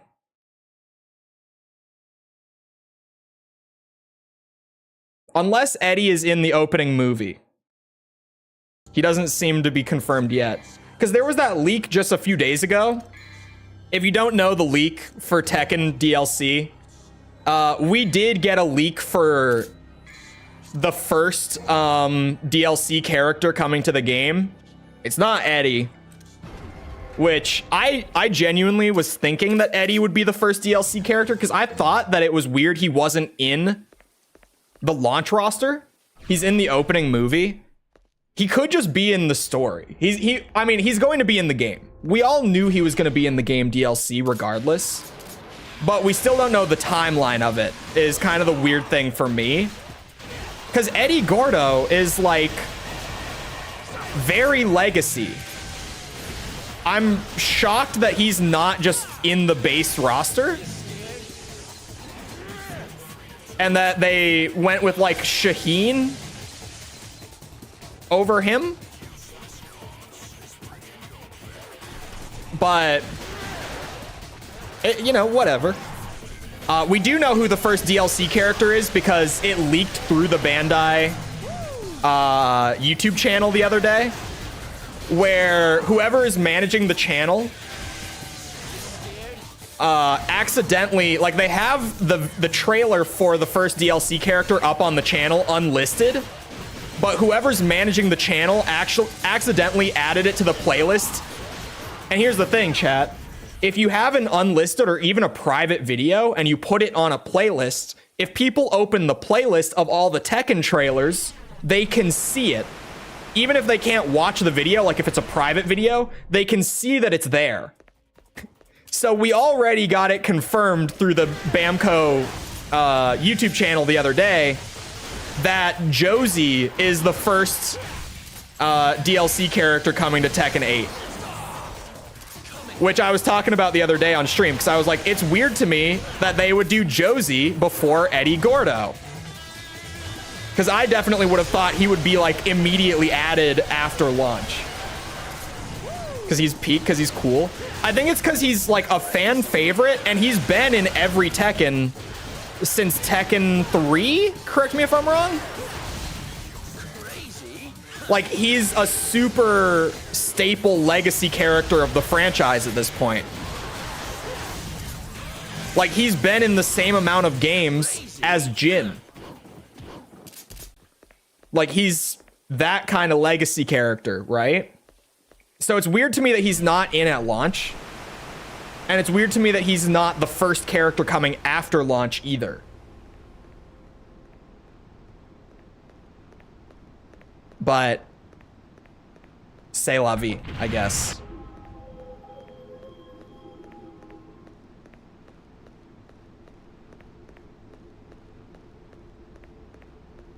Since 3? Okay, I was right. Thank God. I'll take it. Before the rest of Metal Gear Solid.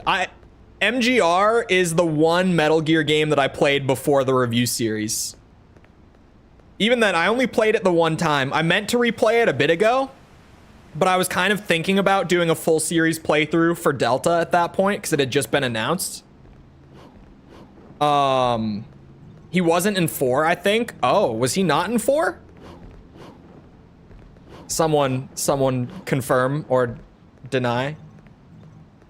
We need to know now. Was he in 4? Am I wrong about he's been in the same amount of games as Jin?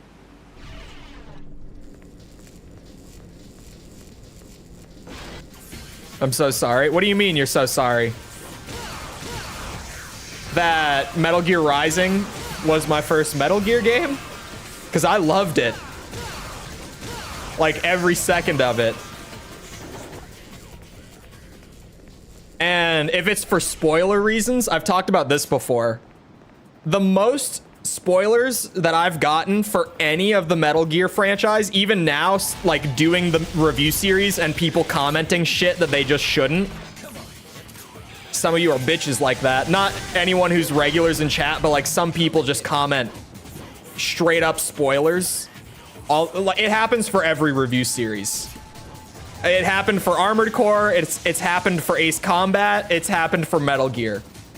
People just comment spoilers like out of nowhere for no reason. But the most spoilers I've gotten for Metal Gear actually came from one of my college professors. My creative writing professor in college did more than one lecture using Metal Gear as like prominent examples.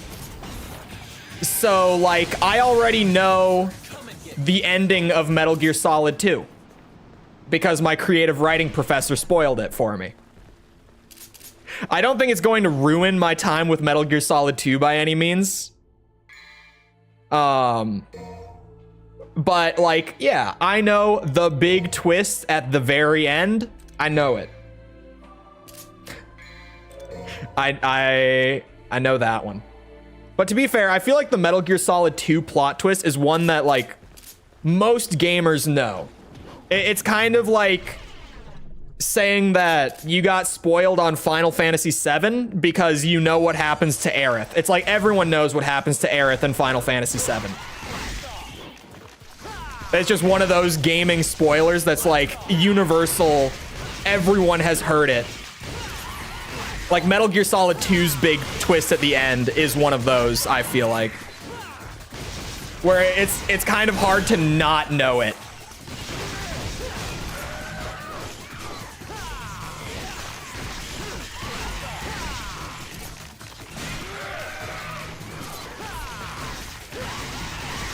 Like if you're ingrained in gaming culture, you probably know the ending to MGS2. You probably know what happens to Aerith in Final Fantasy VII. If you play the remake is its own continuity. Doesn't count. In terms of this discussion, at least.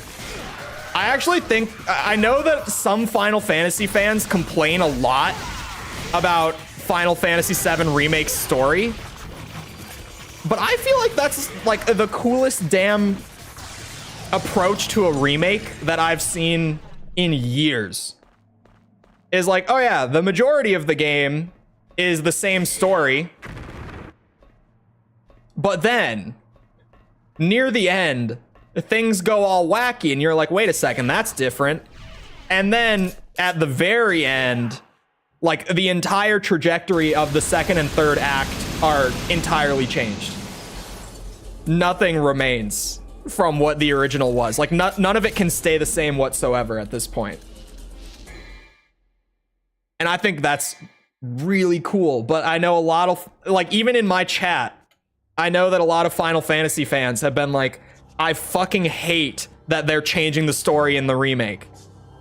And I'm like, you know, man, the original's still there. Whenever remakes change things, I like it. Because then I just have like two different versions of the game that I can play, like, depending on which of those moods I'm in, like which one I would rather play that time around. Like with RE2, I always use RE2 as the example because it's such a good one. Like RE2 Remake and the old PS1 RE2 are so different. And they're both like in my top 3 favorite RE games. Because they can like be different from one another, and I can just play one or the other completely based on which one I feel like playing.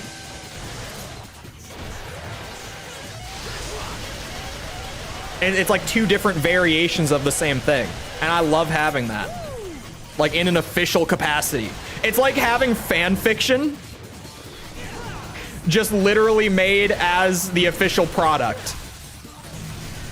And I think there's a lot of value to that, personally.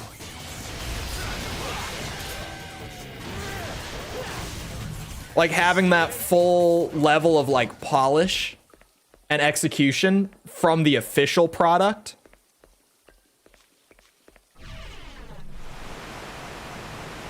It's sweet.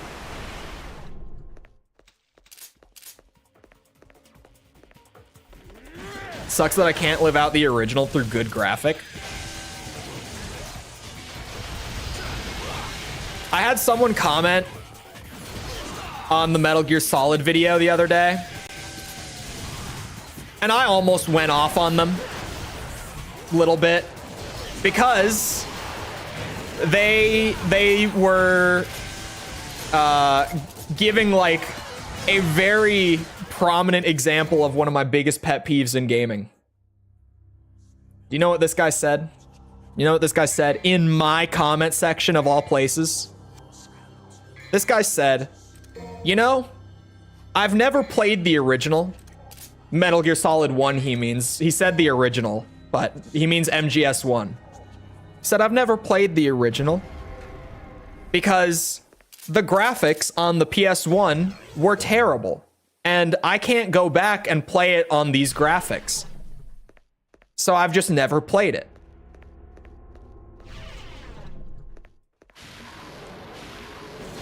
And when I tell you that this man almost brought on the wrath of Chole with that comment, I held myself back. My not responding to comments unless it's like a very special thing rule held strong, but it was close. It was so close. Because one of my biggest pet peeves is people genuinely being like, oh, I don't play this game because the graphics are bad. Like, what's wrong with you? What's wrong with you?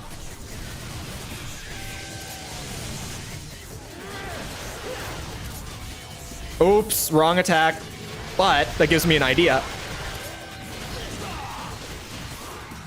You scared? Definitely plays Fortnite. I don't know, man. He said that he's played 2 through 4. The John Doe died of legma. I almost just... Oh, hold on. There's a comment that I'm going to read to you guys.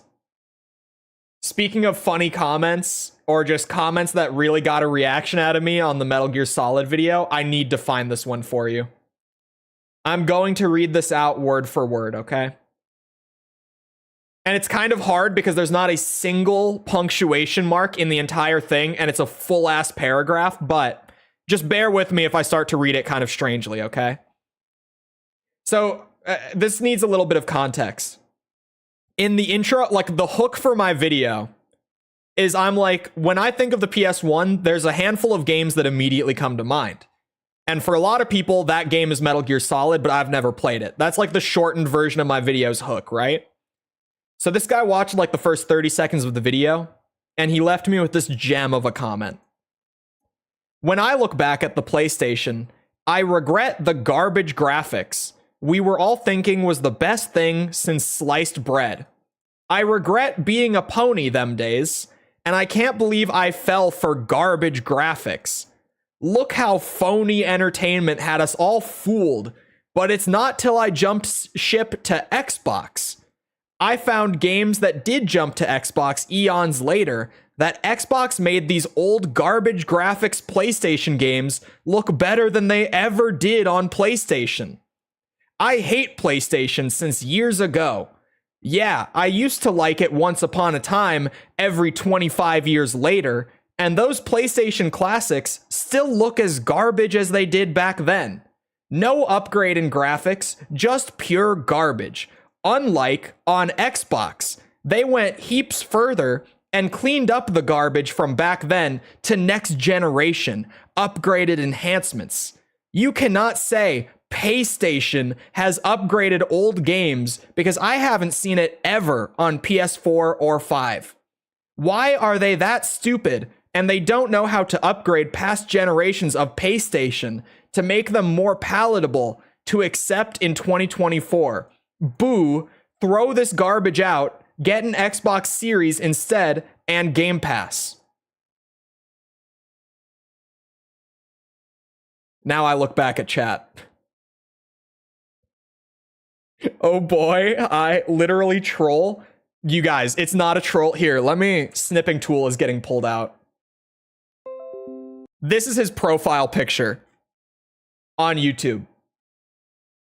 This is his profile picture. I just snipped it for you. There's the profile picture.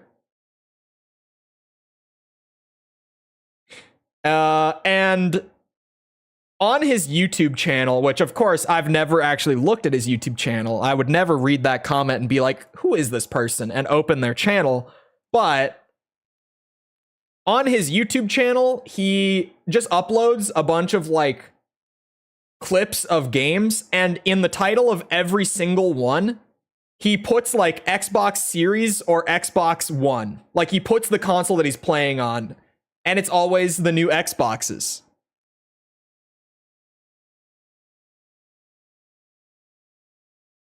I think it was singular letters. Oh, it was. It was singular letters. Yeah, the bot does its thing. What language? The bot is overly protective a little bit. PlayStation? Bro, PlayStation, phony entertainment. Like, maybe I'm just tuned out of the console wars because I like to think that the console wars don't exist anymore. Because it's hard for me to wrap my head around the fact that they do. But I hadn't heard PlayStation or phony entertainment ever before. He gave me 2 nicknames for the brand that I had never heard in one comment. If I can't give him any other credit, I can give him that.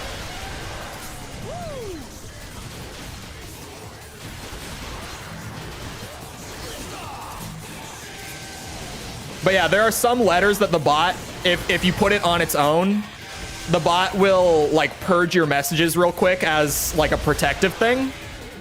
Because it prevents people from getting around the like YouTube filters, and it allows them to spam slurs in chat. So I have the bot set to like just purge your messages and time you out for like a very short amount of time. So that if it's someone who does come in and tries to like spam shit, like that the mods have like a little 30-second window where that person can't speak and they can ban them in that time. Like they can just make sure that it's someone who needs to be gone and they can handle it. God forbid you misspell it. I don't think it would... What? I don't think it would work. Rare case of a wrong opinion. I was so close. I was like, okay, is this the one time that I can break my rule and respond to like a shitty comment? And just be like... I wanted so bad to just do like a short and simple comment. And just have the whole thing be like, console wars are cringe. And that would just be the whole response. Like, not really much of anything. Just be like, yeah, this is an opinion. And then move on. But I held to my rule. No response for that. Can I raw jet stream? Raw jet stream? What's raw jet stream?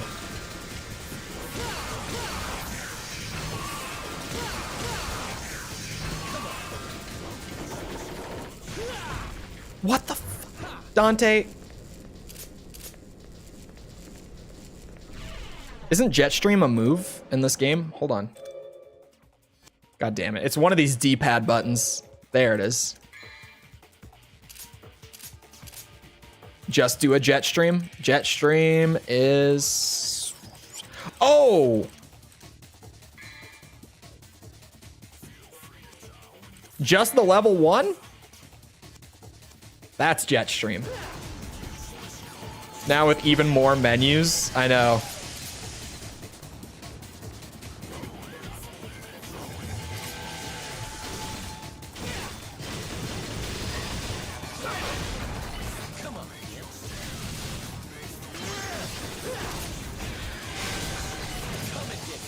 It's funny how many different menus are like shortcut to the D-pad in this game. Because any time that I do want one of those menus, which is really rare, I never can find the right menu. Wow. Oops, I thought I had Trickster on for a second. I don't know how I got that idea, but I did.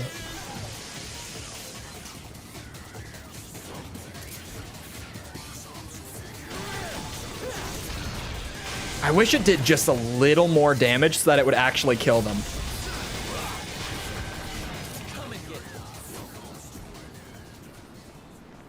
What was I talking? Oh, the console war thing. I was like, what was I on about a second ago? Yeah, that comment last night when I saw it, I was like, dude, I can't believe that these people are still out there.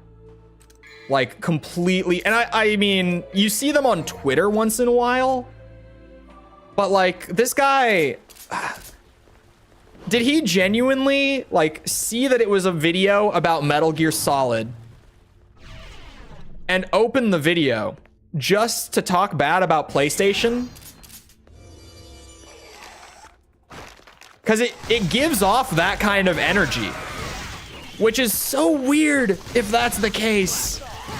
Like, that's odd behavior. Also, from the way that the comment is written and just the fact that it's like a fully unironic console war thing, the guy says, like, oh yeah, I liked the PlayStation 25 years ago. I do not believe for a second that that individual is 25 years old or older. Or even in their 20s. There's no way. That has to be a young commenter, right? Can you see the watch time? You can't. I should ask for that. They don't listen to me anyway, but I ask YouTube for a lot.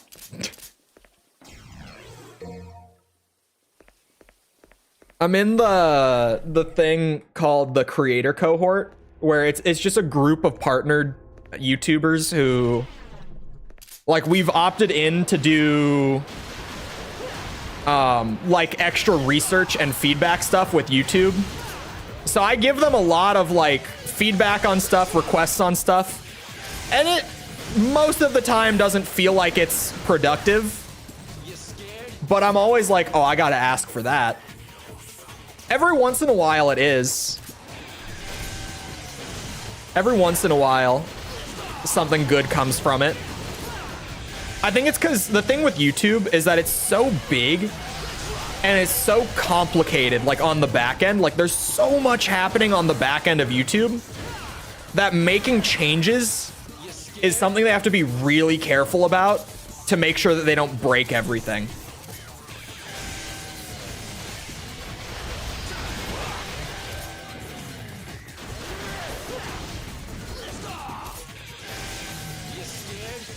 When Chole acts like he isn't a fetus. Okay, I mean, like, that is, like... Also, I'm not. By your standard. Remember? Remember? First of all. Second of all, that is a child. Like, legally. It has to be. It has to be. There's no way in my mind that it's not. Man, being able to see the watch time on comments would be so good.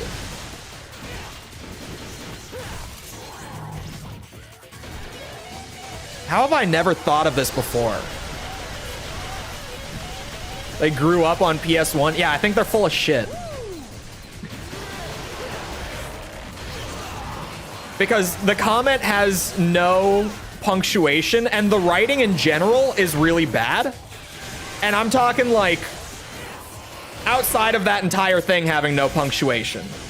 It also has like, when I said accept, like how can PlayStation gamers accept this? They spelled accept E-X-C-E-P-T. It's hard to mix up the two accept words. That's hard to do. That's not even like a small slip. Like, you know, we all use the wrong form of your. We all do that. But accept?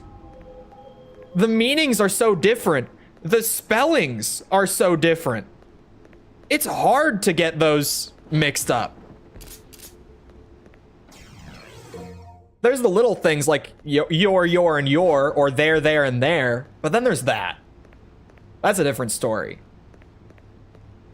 I plead the fifth. False. You should like learn a language or something. I don't know. I find it helps my English. Don't ooh-woo. Stop that. It doesn't get you out of this. Don't want to? What do you mean you don't want to? There's no language that you want to be able to speak for any reason?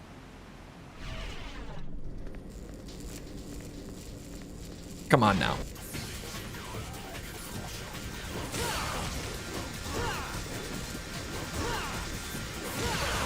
What?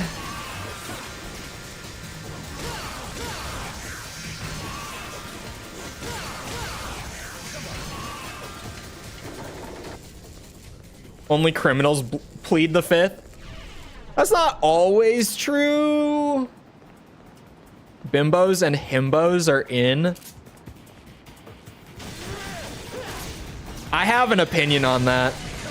I might keep it to myself, but I certainly have an opinion on that.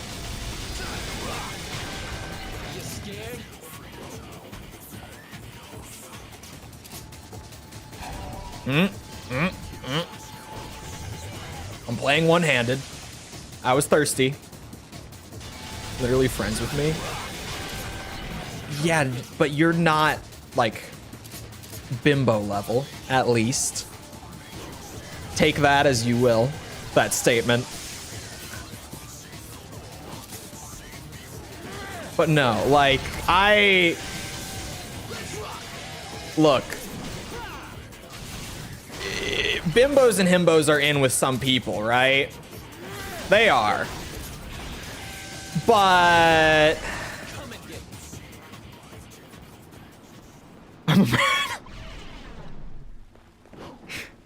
Look, all I'm saying is... in terms of, like, relationship stuff, right? Because maybe it's, for some people, maybe it's like purely just a sexual thing. But in terms of like a relationship, if someone is like actively attracted to or seeking out bimbos or himbos, word of advice from a young boy, stay the hell away from that person.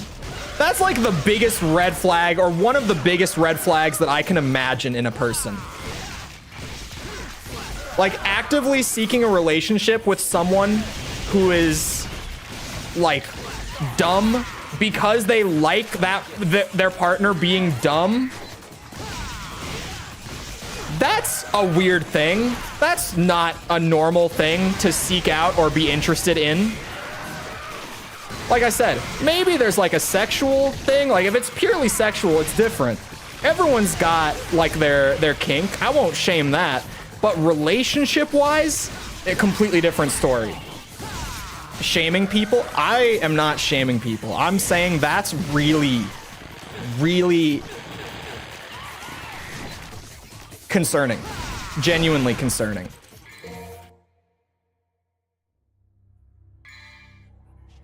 Maybe I'm reading into it too much, but to me, like, idealizing that your partner is like noticeably more, I don't want to say more stupid, like substantially less intelligent than you, that's weird.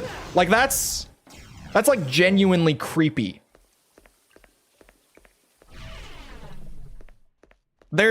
I can't think of many good reasons that you would seek that out. It's not exactly him, but no, like, golden retriever is different than himbo. Himbo is like genuinely the level of intelligence of a brick. You scared? Golden retriever is like easily excitable, high energy.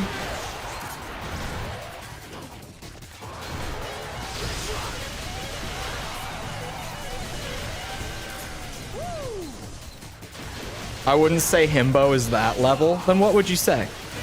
How would you measure it? Because I certainly would.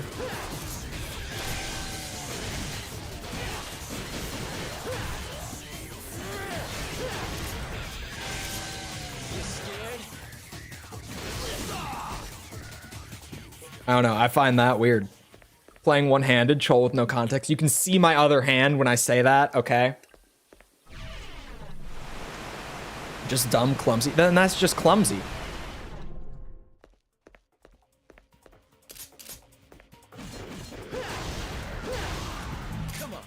But also, why?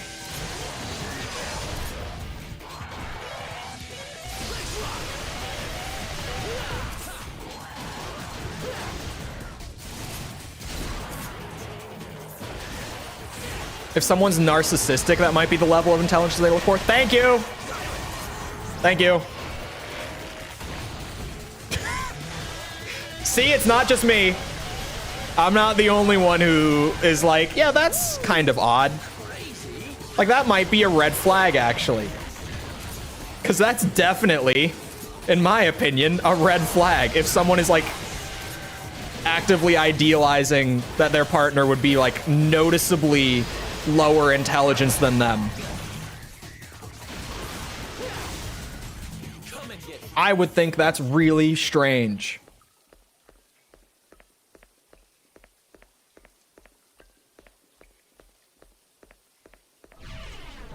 It is a red flag. I can't see. I can't date someone equally as dumb as me. We wouldn't get through life.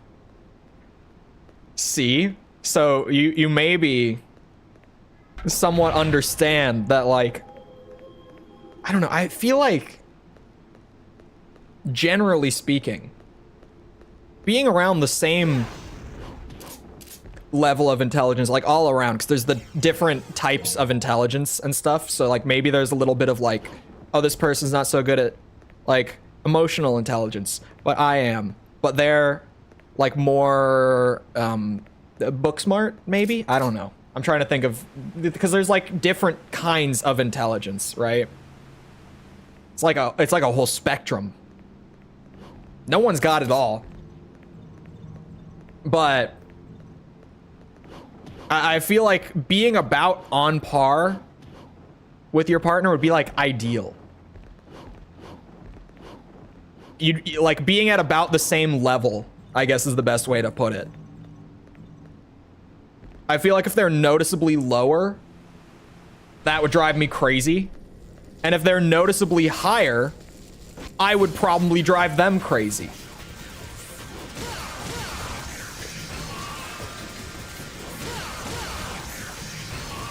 I feel like it can only lead to problems if there's like a super noticeable gap there, right? I have to find someone dumb. I think you undersell yourself a lot. I mean, like I said, there's the different kinds of intelligence, right? And you might be lacking on some types, for sure. But I don't know, maybe my bar is low. I don't start saying dumb. Pause there. What? Don't elaborate? Is it better if I don't elaborate?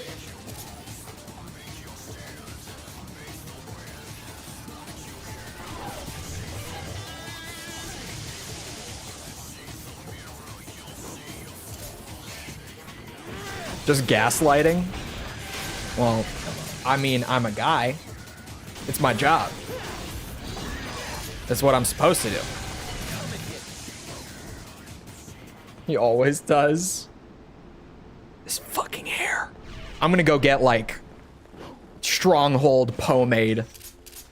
Pomade? Being naive is where people fall short.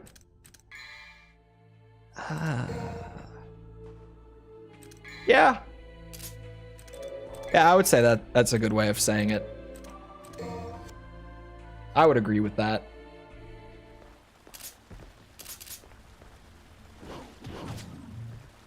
Like, if you are dumb in some areas, but you can recognize your strengths and weaknesses and play to them / work around them, you'll be fine.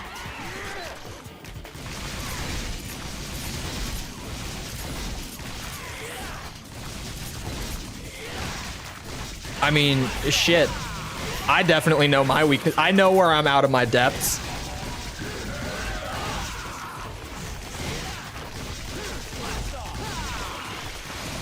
Like, I know that I can't do this goddamn spider room without taking damage.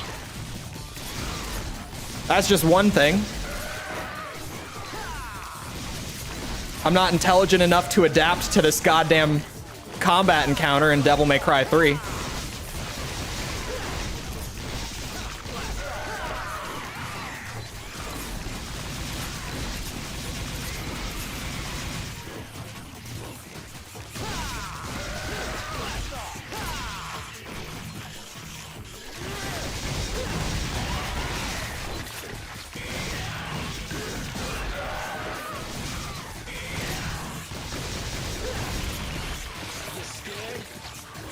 Did I do it?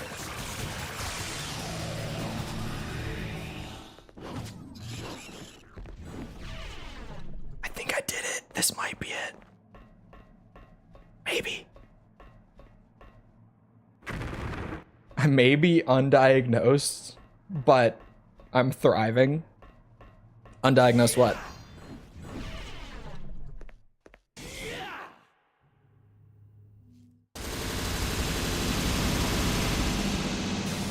Smart enough to adapt to your adapting? Maybe. Oh my god, I got scared when I saw it that long. I was like, that might be an A. How much damage did I take? That was it. That was it. I don't know world events because my school never taught it or lied about it. Well, you went to American school.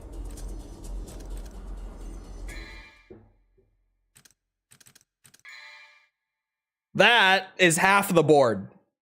I'll take it. I am shocked that that mission took me over 2 hours.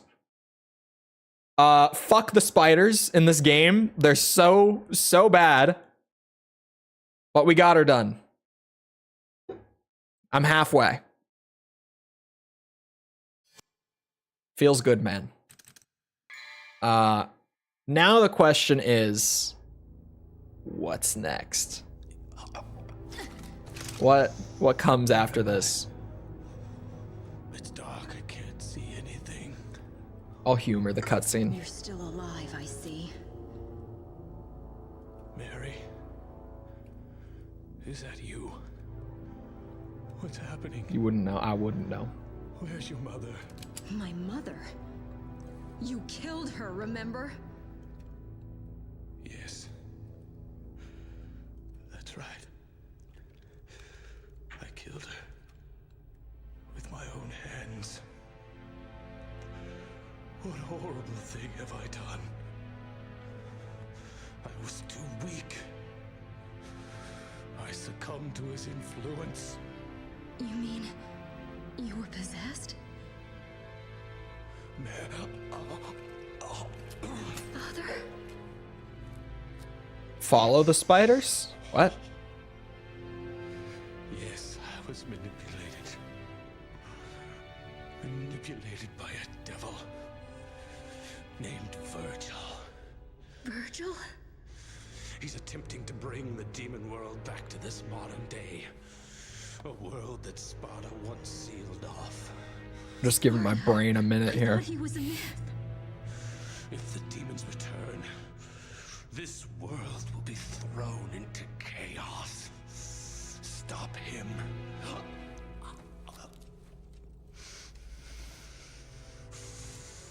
Stop Virgil. Me? You're such a sweet child. Am I out of caffeine? No. Just like your mother. Now I am. It was Virgin all along. It was never Arkham. It wasn't his fault. Father? Clearly. He did nothing wrong.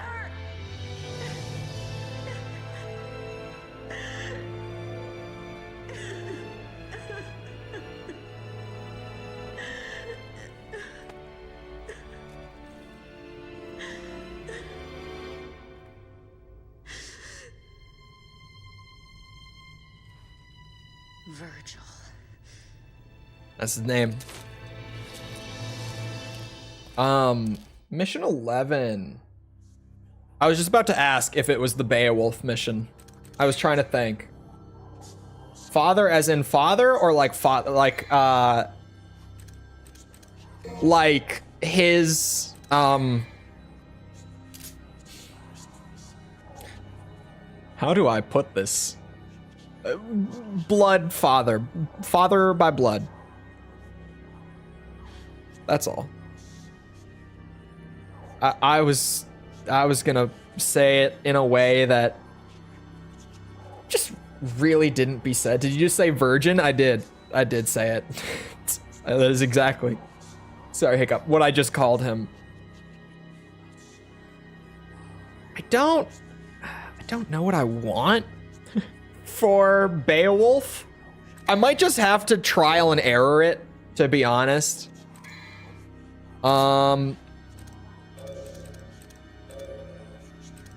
Ebony and Ivory Spiral is kind of my go-to.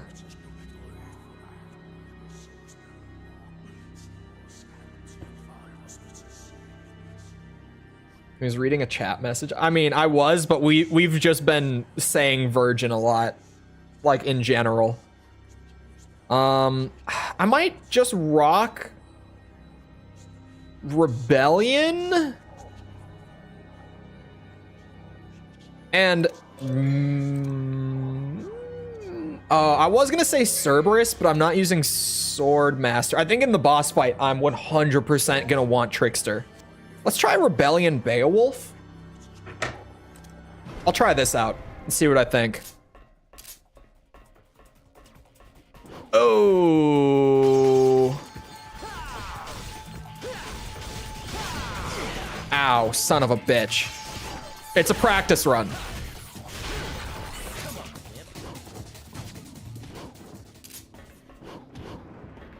Oh, I love both weapons having what's it called? Air hike. I love being able to double jump with both weapons right now. This is a thing. Oh, I meant to do that. Caught me off guard. I was rune farming and barely caught it. Ooh.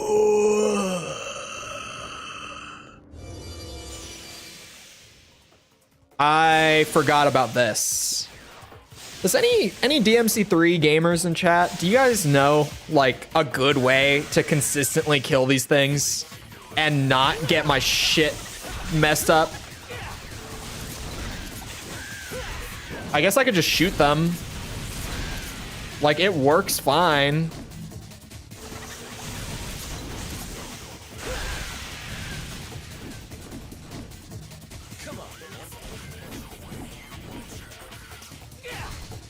Show yourself.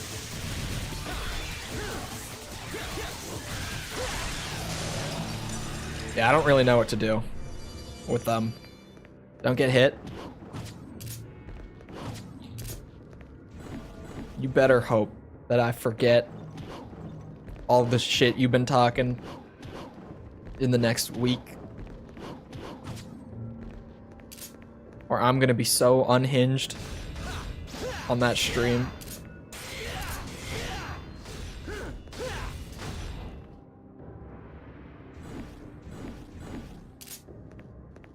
Also, I totally forgot until last night that Snooze had even mentioned doing Ready or Not. Is there any sort of rough plan on that yet? False. Do we know anything about it yet? Because I think it's like, you know, not to diss Snooze whatsoever, but me personally, I think this is the best idea he's ever had. Only because I know that me and Snooze share the more dry humor. And I know that Snooze is gonna know what he's doing more than either of us in that game. And then there's just the general shenanigans that come from the group. And the game itself is only going to lead to just the best it's gonna be such a clip farm, it's crazy. Like when he said it, I was like, oh my god, this guy, he's really thinking right now. He's using his whole head with that one. Uh-oh. I thought I had Rebellion in my hand.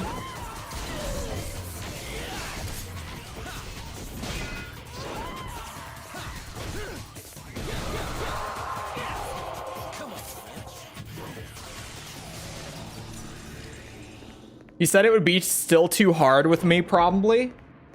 No. It'll be fine. The game is supposed to be hard. That's where the comedy comes from. You just we gotta get him thinking with the content brain for this one, that's all. I don't want to get yelled at. I won't care.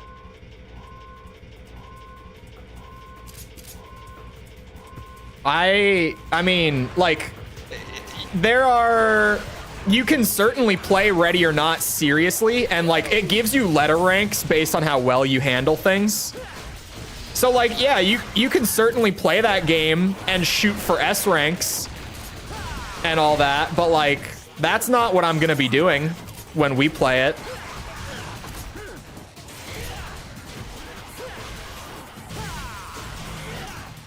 Just get told to go sit in the corner like in Payday. False. Look. Snooze, when he gets annoyed with your poor gameplay, might tell you to sit in a corner. But I'm going to be there.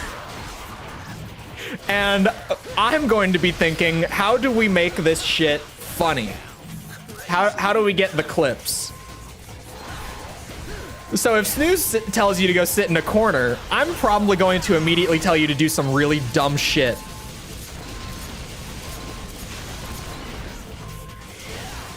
And in that case, I'll take the hit from Snooze on that one.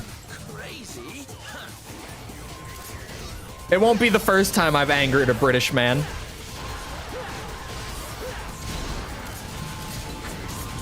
I'm used to their wrath. Ow! Poor gameplay? Well, you know, he sometimes is just like, oh, False isn't very good at this. Could you just go sit in the corner so that you don't get in the way of me actually doing the thing? Like, that's why he did it. I'm sorry. I hate to break it to you this way, but that's why. But me, I think that shit's funny. Like, I think the poor gameplay is what leads to the comedy. Gets views. I'm being used. Yeah. Didn't your mother ever teach you how to use a door?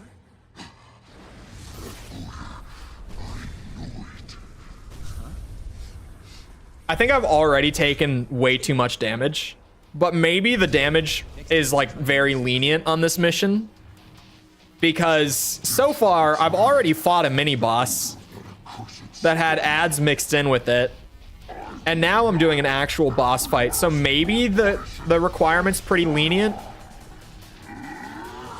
We'll see. I'll try to play well. We'll see. I have no idea how to no damage Beowulf, so it'll be improvising.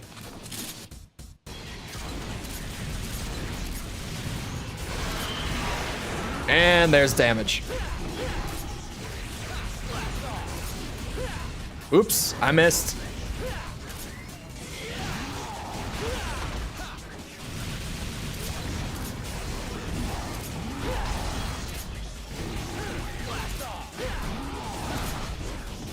I'm apparently still really bad at jump canceling. Ow.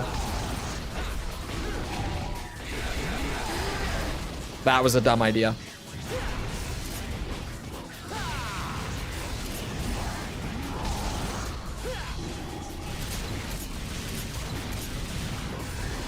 Wait a second. I have Trickster on. Okay, that does damage.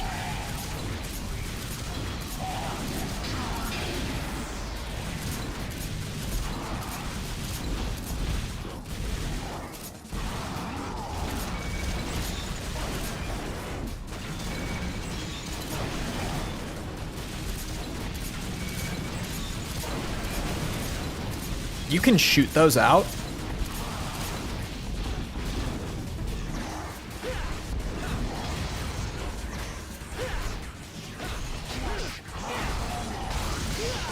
Oh, son of a bitch.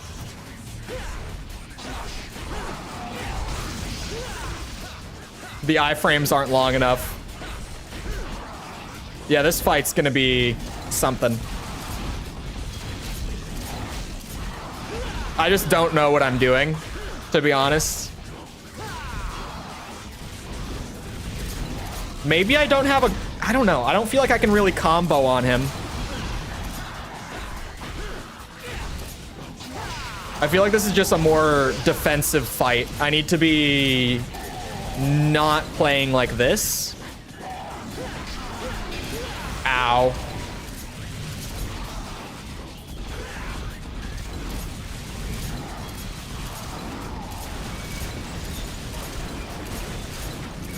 I had no idea you can just shoot them out. Maybe I might still want Trickster.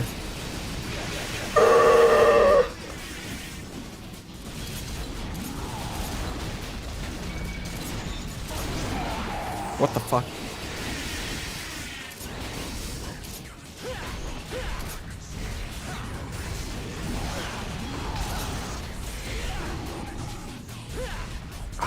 I don't know what style. I might want Swordmaster, to be honest, because Real Impact could probably be really, it has such a long wind up, it might not be very good. I just want to see, my damage has to be a D, right? If it's not a D, then that would actually be A, insane, B, huge. Oh. 5,000 damage. Oh. Okay, we do have a lot of damage allowance for this one then. And 8 minutes is the time requirement, which I'll just be faster this time.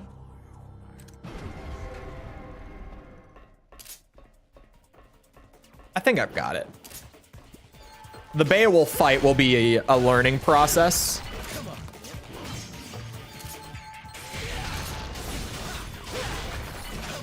I might not be using the best loadout. Chances are I'm not. But orbs were easy. Was it style that I got the other A in, I think? If I just didn't get hit as much during the Beowulf fight, my style would be fine.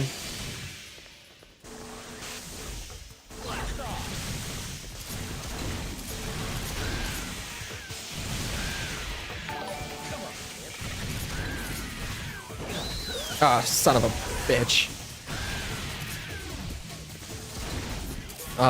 Yammy?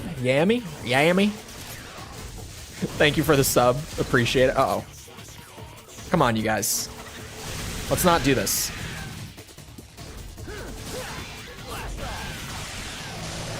They're so weird to fight. I don't know what the best way to approach them even is. Like, I feel like I know what they're doing, but then at the same time, they're just kind of weird, and I can't really figure out exactly how they work. Like, I thought that they only showed up physically when you got, like, close to them, like stood in the cloud sort of thing. But it doesn't even feel consistent. It feels like you can just stand in there forever and they don't even appear. Maybe it's just kind of random. Uh-oh. Thank God. One hit wasn't enough. Oh, I meant to do that.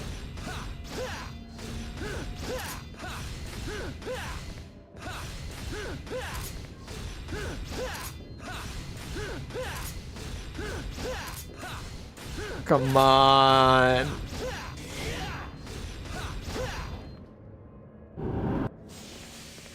That is a very not fun part of the mission.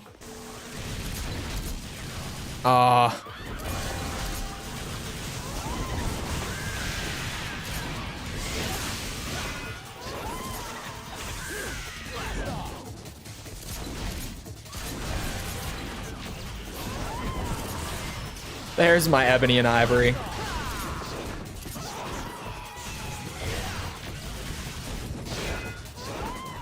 I'm just gonna try playing a little more defensively, maybe, this mission.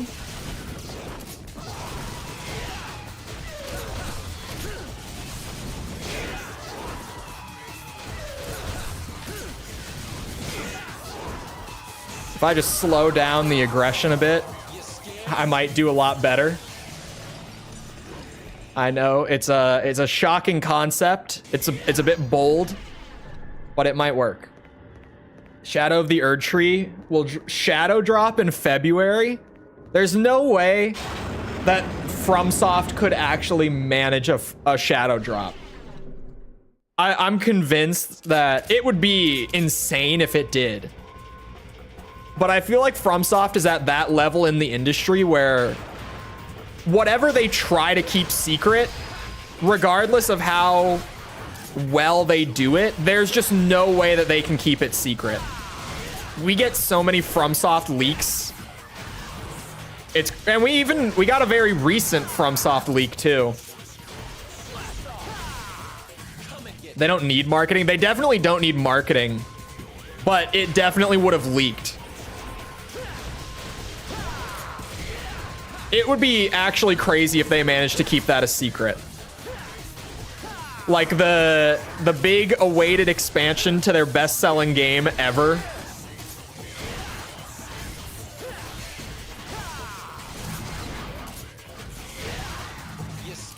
I'm a little sloppy.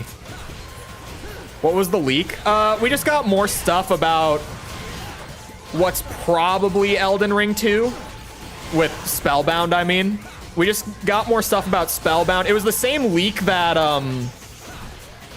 the AC6 patch was a part of.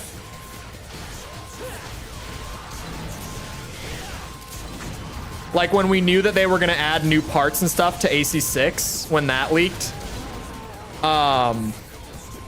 That was the recent one. We just got a lot of like stuff from FromSoft, and we got nothing about the Elden Ring DLC, weirdly.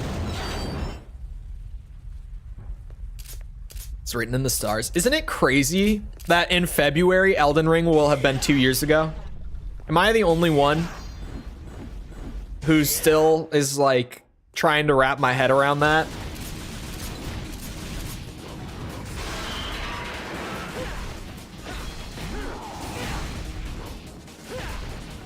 But also, hello, DS. Did you see Zafina?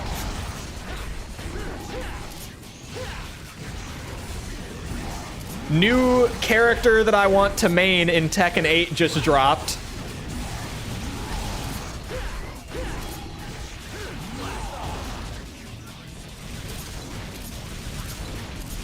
I still play it. A lot of people do. I kind of do. Like, it's maybe a bit exaggerative to be like, oh yeah, I still actively play Elden Ring, but I still like once every 2 or 3 months end up streaming Elden Ring again.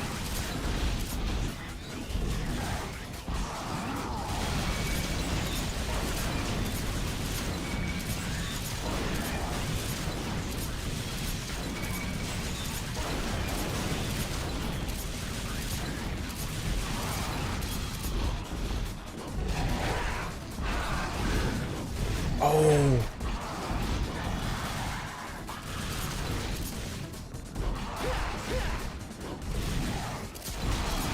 Oh, shit.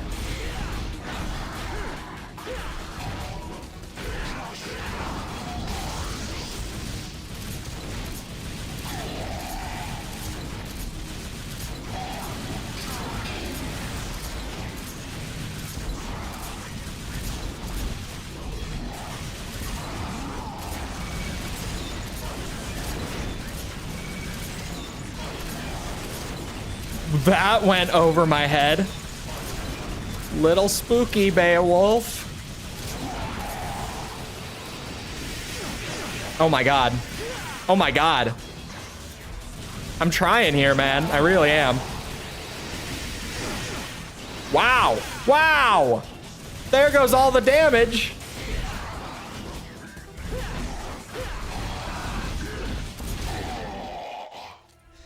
I was doing pretty good there for a minute. I think she has a great design. I have genuinely never even seen that character played before.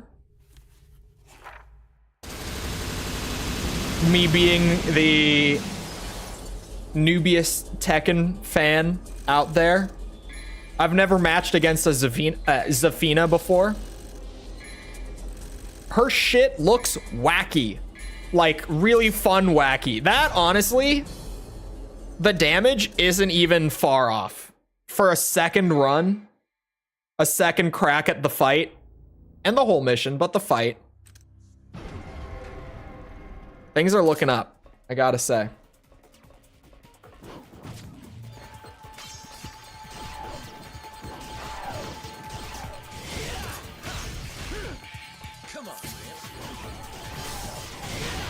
That was a very lucky parry. Although I also saw the new Panda trailer. Was that yesterday that they dropped the Panda trailer? And man, Panda looks really like unironically fun. Thought you had your eyes set on Panda? Maybe. Hello?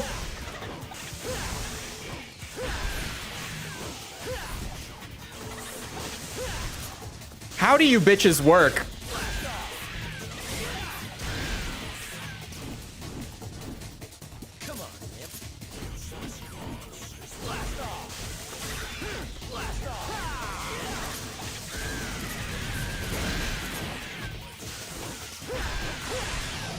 There we go.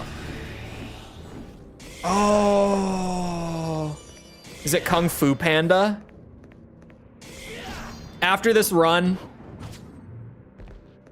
just to clarify for anyone who wasn't planning on being here for Tekken launch day, I'll pull up the Panda trailer. And Zafina, just because... The thing is with the Tekken character trailers that they keep dropping, because, you know, 32 characters on day one is a lot, and they're doing a full trailer for all of them. And so right now, since the game is out next Friday, they're just dropping, like, all the final trailers that characters haven't gotten yet. Or sorry, for characters that haven't properly gotten their own individual video on the channel. They're just dropping all of those right now. And... I swear, like, it's been this way for a long time, but Tekken 8 has that quality to it where, like, almost every character trailer they drop makes me want to main the character. Like, I'm having the opposite problem that I had with Mortal Kombat 1. Mortal Kombat 1, I couldn't find a character that I enjoyed enough to main. Tekken 8, I feel like there are all these characters, and all of them look like someone I could play, like, as my main and be perfectly happy with it.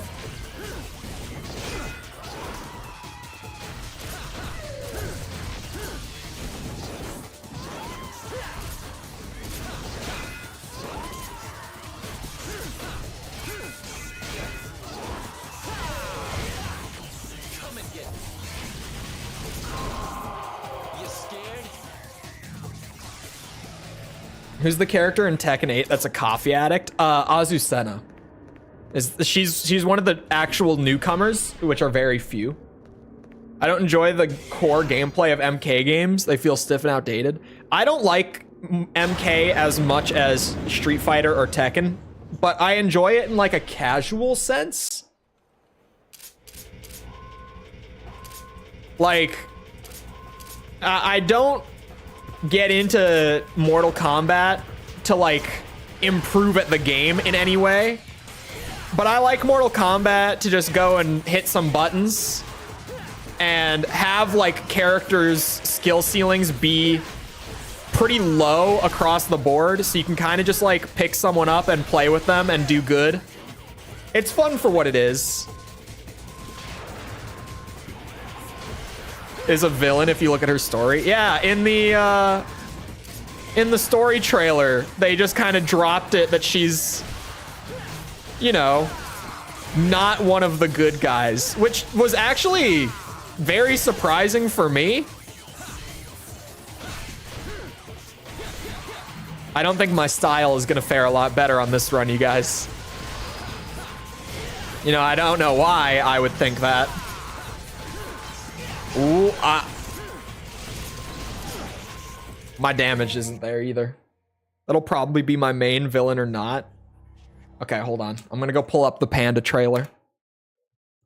Like I said, if you weren't already convinced that you need to be here for when Tekken comes out, get a load of this.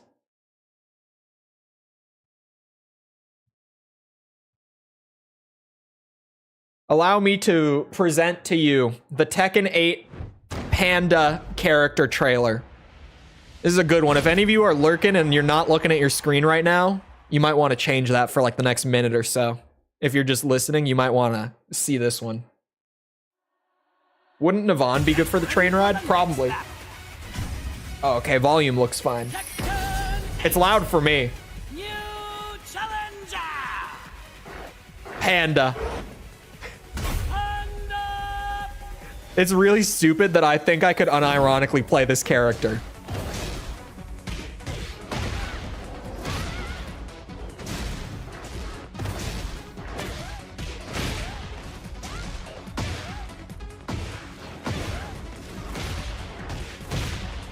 Panda's looking pretty wacky. I can't lie. Panda doesn't even look bad this time around. Like at all.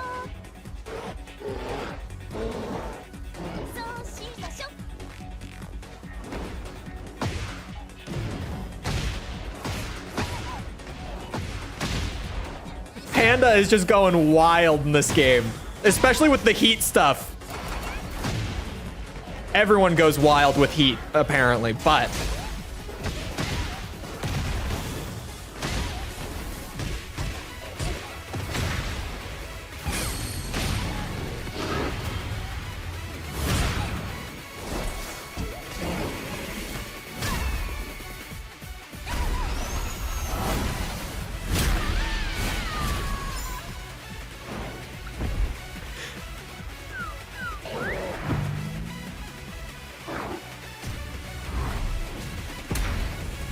you think they could take on a bear in a fight?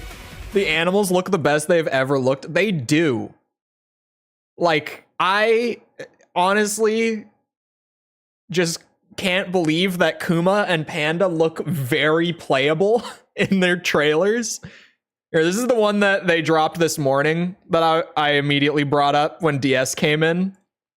Because this character looks like very strong, like, main character material. I think I could main this chick easily. She's on the list of characters I need to try out now. Which is a very long list in Tekken 8. Concerningly long.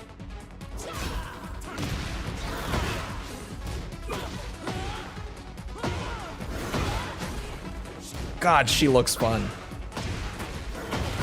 Very fun. Oh my lord.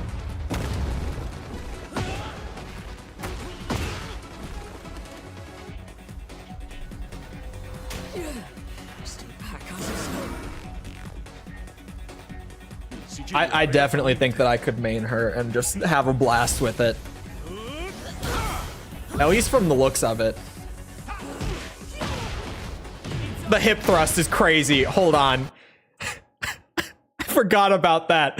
When I saw it the first time, I was shocked by it too. The hip thrust is so crazy there.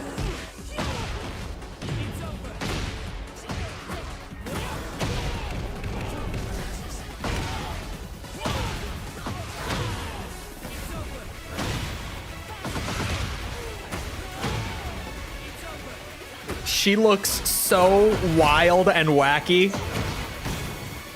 Look at the Heat looks so stupid in a good way. Good stupid. I always need to clarify. I say stupid in a good way with games a lot.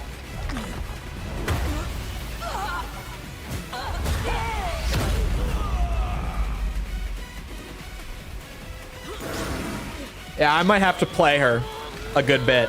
I won't lie. Are they resurrecting June in the story? I don't know exactly what the deal is with that. Is this genuinely just the opening of the game? This opening movie that they dropped while I was live? That, of course, they dropped it while I was live? I love how many of the characters have outright weapons now. All right, one more. The Alyssa trailer is new as well. And this is one of those characters that, like, if you haven't seen a lot of Tekken, this character might come as a shock. I feel like a lot of people, before you play Tekken or see a whole lot of it, you think it's just kind of like a standard, like, martial arts fighter. But then you get into it even just a little bit, and you start seeing characters like Alyssa and Panda and Kuma. She has fucking chainsaw arms.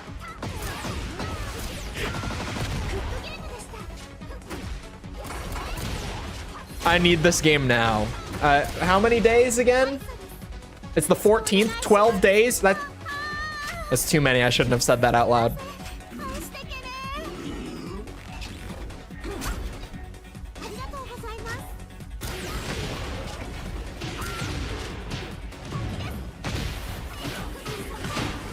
Pink. This could definitely be your e-girl character. For sure.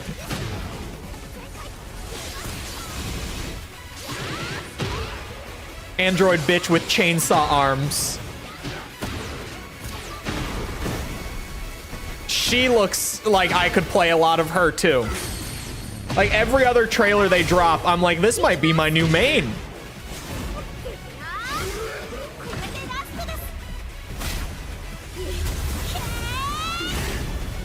That shot is so ridiculous.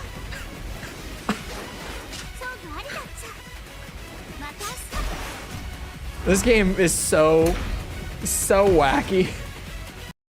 Really glad she stayed as a huge part of the story. It's so weird because Alyssa feels like the kind of character that should have just been like a random funny gimmick. Because she's like, you know, android character whose head just comes detached for a whole bunch of moves and chainsaw arms. But she has like stayed around as one of the new like mainstays. And it's definitely not a bad thing. Because, you know, android chick that flies around and uses chainsaw arms is a very wild character to like pull in more attention for the game, if that makes sense. Just to make people like see stuff like that and be like, oh, maybe I do want to play Tekken. Maybe. This character might get me into Tekken. It's good to have characters like that. I definitely, like, for day one at the very least, I'm still just gonna stick to my guns character-wise and play Kazuya and play him at, like, a very below average level. And just be cool with that. Because Kazuya still looks great. Like, I know how to play Kazuya. I like his game plan. I like his execution. It's very satisfying. I can play him okay in 7. And even if they took away a lot of his old stuff that works in 7, it can't be that hard to adapt to the small differences in 8, right? Plus, I like that when he's in Heat, he's just in devil form. I think that was a great idea. Whoever, when they were doing the Heat system, was like, what if Kazuya is just in his devil form when he's in Heat? A genius. Genius. Speaking of Devil Form, when is the Devil Jin trailer gonna come out? Are they gonna do a Devil Jin trailer? Surely they will. I wouldn't be shocked if they saved it for last. Just because, like, it's a variation of Jin. It's just Jin, but he plays differently. I wouldn't be shocked if they just didn't do that until, like, the very last trailer. Seem to be daily now. Genuinely, they are, like, every day or two at this point. They're dropping a new character trailer.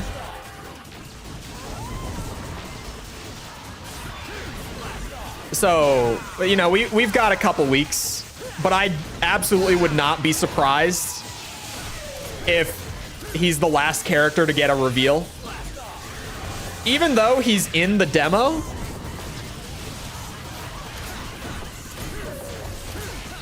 they might just be saving it because they're like, okay, for marketing's sake, like, let's get all the different characters revealed, and then we can show Devil Jin. But he's just not, like, different enough to put super forward in the marketing, I guess. Reina will be the new bad and will resurrect. Oh my god. Why have I not thought of that possibility? Reina resurrecting Heihachi would be the most convoluted and wacky Tekken story shit, and that's absolutely what's going to happen because that's what Tekken does right. Is the wacky convoluted shit. That's their specialty. Oh my god, how have I not thought of that?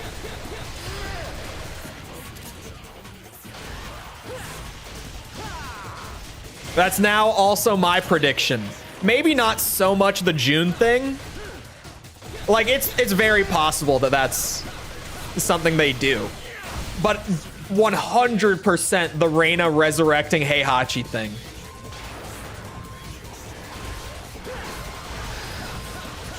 Even though they've kind of, like, handed off those Heihachi-isms to, like, Reina and Kuma now. Definitely.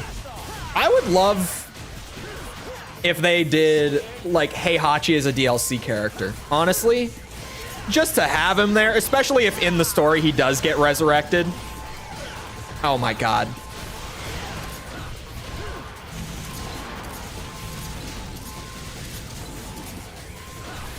I would like to see that, but at the same time, he's definitely not needed because they've kind of handed off his stuff to other characters.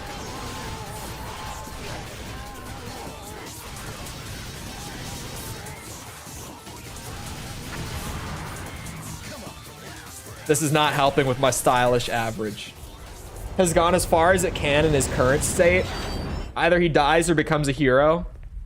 They could just keep the status quo, I guess. I feel like he's a character who can just be there and be evil because he's evil. I feel like he's kind of Tekken's, like, omnipresent evil force. He's always there, being the bad guy. That's just kind of what he does. Oh god. Like, he's one of those characters who they've just kind of had him as the bad guy, like the signature series staple bad guy for so long that he doesn't really need, like, much development or motivation. It's nice if he gets it, but they could absolutely just keep him as, like, evil because evil, and no one's really gonna complain about it. Or at least very few people will complain about it. Not to say no one will.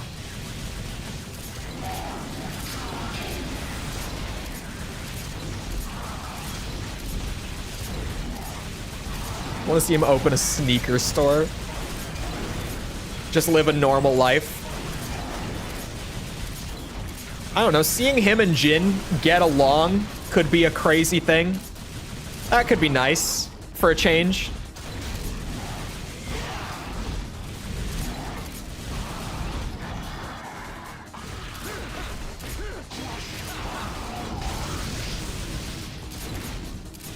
I forgot he was going to be doing those ground slams.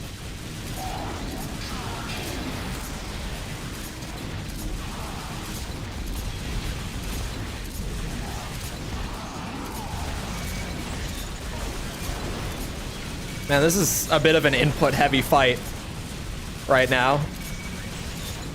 A lot of button pressing is happening. My hand's getting a little tired. Oh, son of a bitch.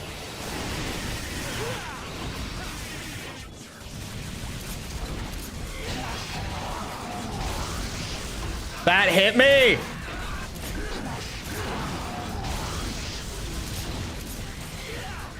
Oh, wrong weapon. Oh, son of a bitch.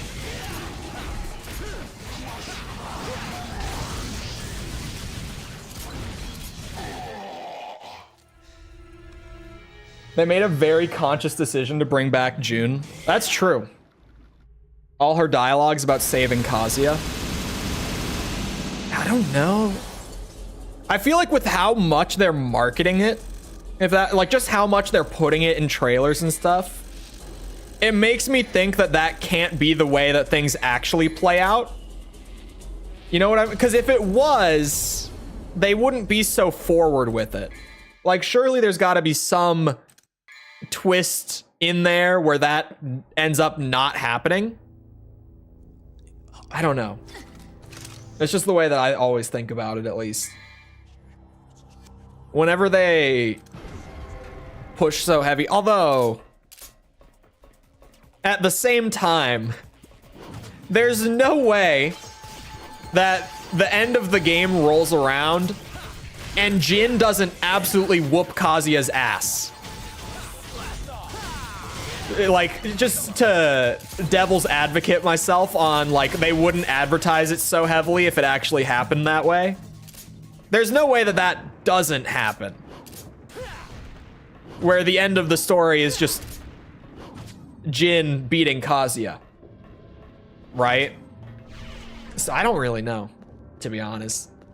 What I also don't know is how the hell do I pull my style rating up on this mission? Like, the damage is still a problem. So I'm kind of just focusing on one thing at a time. I'm trying to learn the Beowulf fight better. But I genuinely have no idea how I'm going to get my style rating up at this point.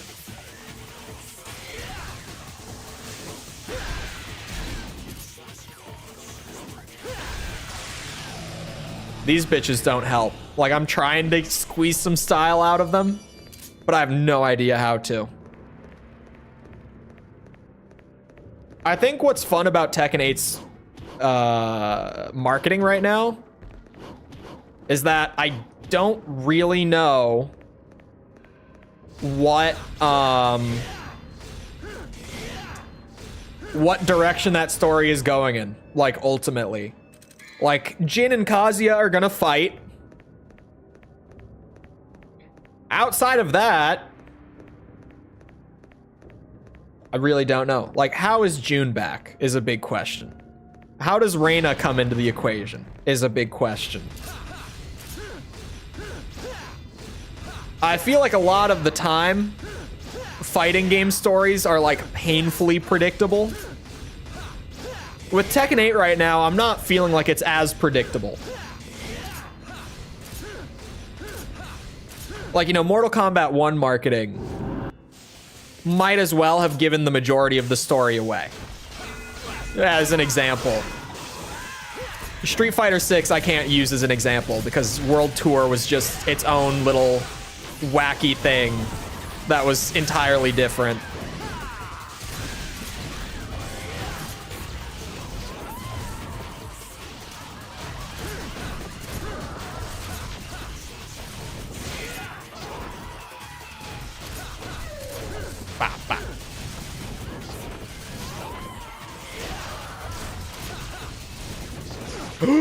Wrong move, son of a bitch.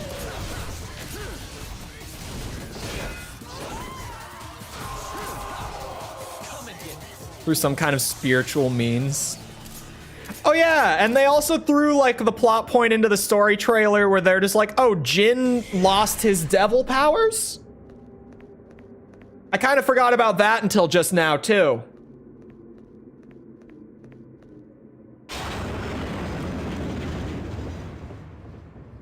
With his, yeah, I forgot about that until you just mentioned like June visiting Jin, and then I was like, oh wait. I forgot that he also, I mean, Devil Jin's in the game. So he's it's not like he'll be completely no devil power for the entire game. But like that is a plot point that gets introduced in the story trailer as well.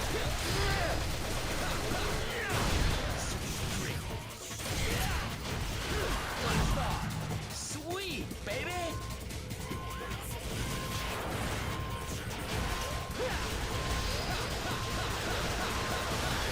Thank God.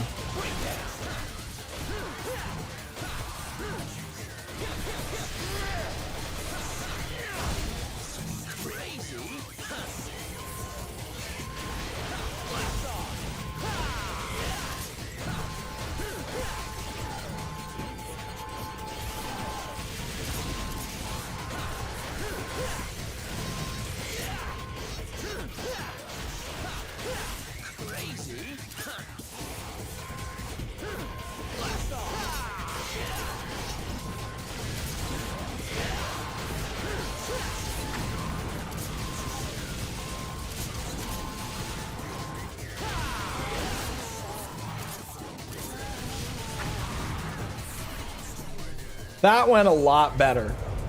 Tekken story is legit exciting at this point. That's what I'm saying. Like this, the story marketing has actually been really good because I have no idea where the hell it's going. Other than like Jin and Kazuya are gonna throw down. Outside of that, it's just question marks everywhere. And there's a lot of like breadcrumbs thrown into the marketing that all just lead to a complete question mark. Like who the hell knows where that's going? What they're doing with that.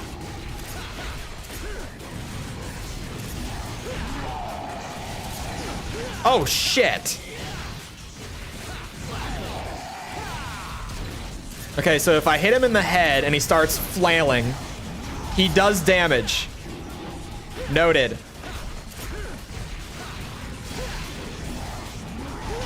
Son of a bitch, that was just really bad judgment. He does that too. You're really not fun, Beowulf. You really just don't have any mechanics that are fun to engage with, do you? I'm kind of realizing how much I don't like you as a boss from doing this. Because I start to really look at his mechanics and I'm just like, oh, anything I do, he immediately counters. Like, other than shooting at him, there is no like, oh yeah, you can do this and get like a big punish window. Or do this, like he's not very fun, is he?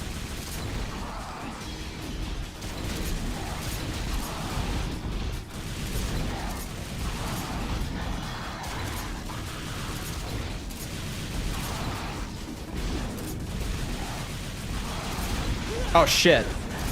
For some reason in my brain, I really thought that he was gonna do the cage dropping.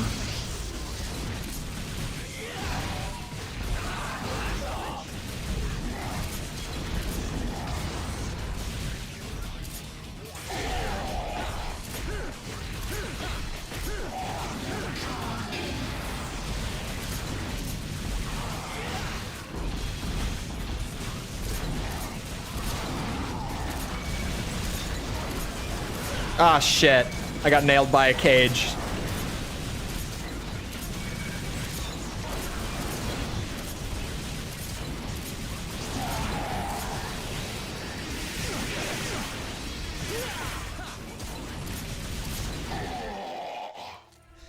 Anything involving devil power is usually spurned by anger.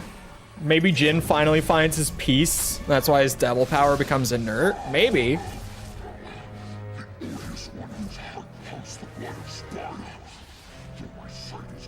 Got to level 325 after I had done everything but before New Game Plus. Jesus. And I've been told that I rune farm excessively. I think the highest level character I've had on Elden Ring is like 180. The heat for my father. And chat would give me so much shit about the rune farming.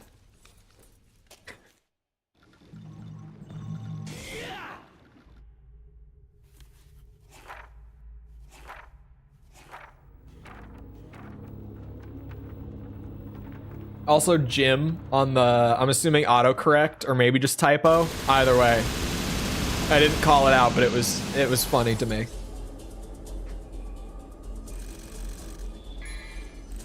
How was the style? The damage wasn't there, but the style was that time. So I don't need to go out of my way and do anything crazy. I actually just have to play better. Go figure. As weird as it might sound, I might just have to be better at the game than I normally am. Makeup. Come and get me.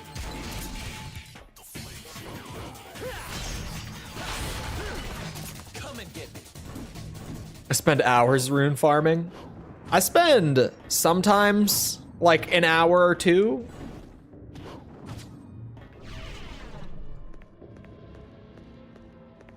But it's mostly like at certain points in the game. Like, you know, if I'm about to go into Landell, normally when I get to Landell, I want to be like level 80-ish for that point, but I never am because I play too fast and I don't explore as much as I should. So I need some runes to make it so that Landell isn't just painful.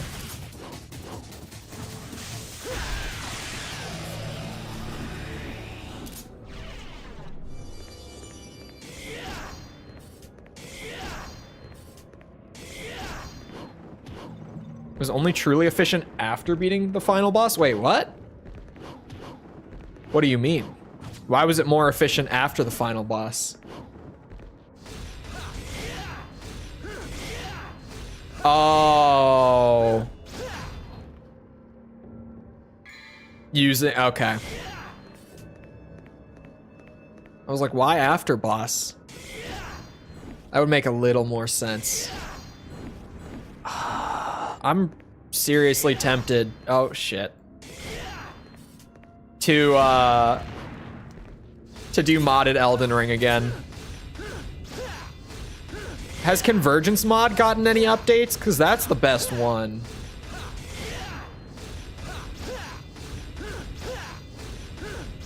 I love me some Convergence mod. I really do. All right, this time, for sure. This is the run. No copium.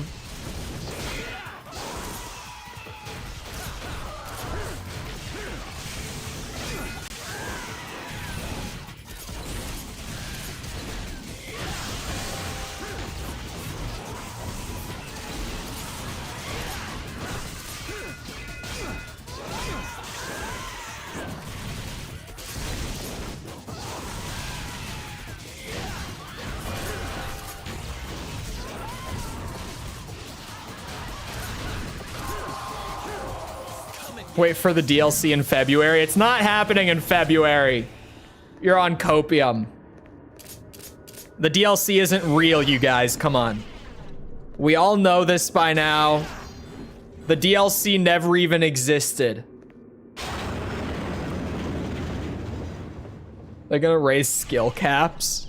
No. They would never.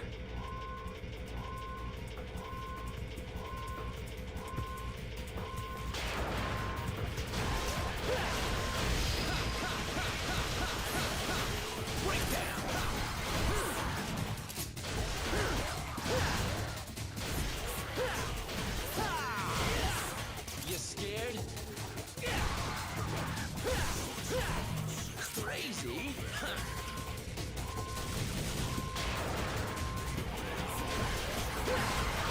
It was just a fever dream, and yet it existed.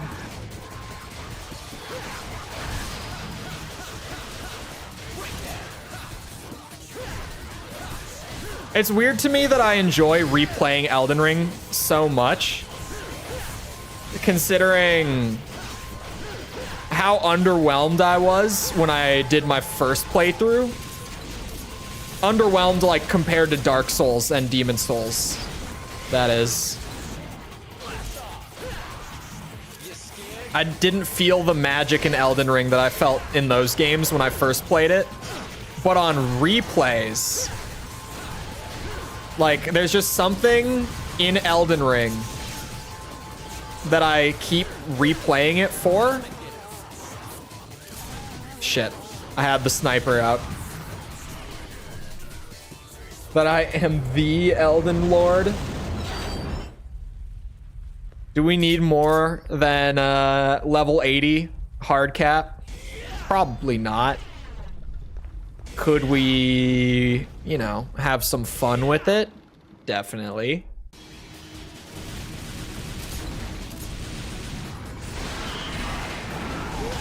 Oh, shit. All right, normal dodge rolls it is.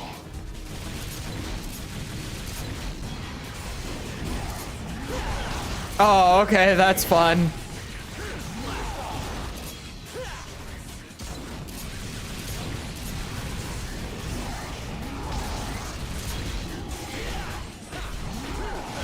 Shit.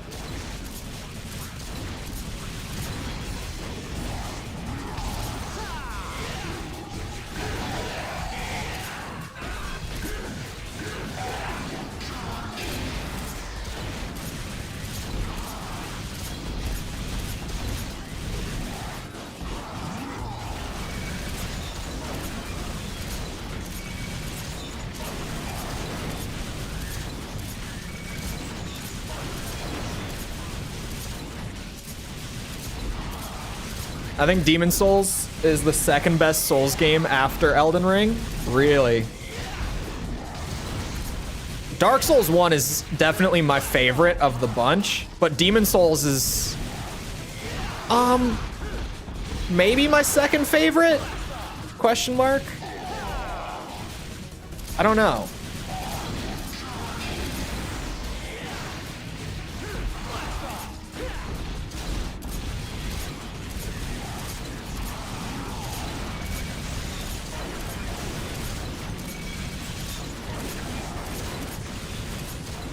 I don't know if it's my second favorite. It's that or Elden Ring, probably.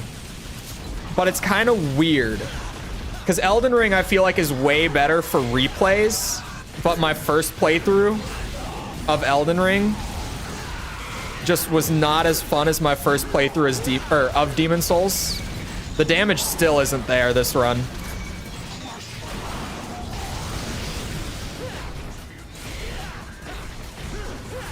Whoa, whoa, that was a scramble.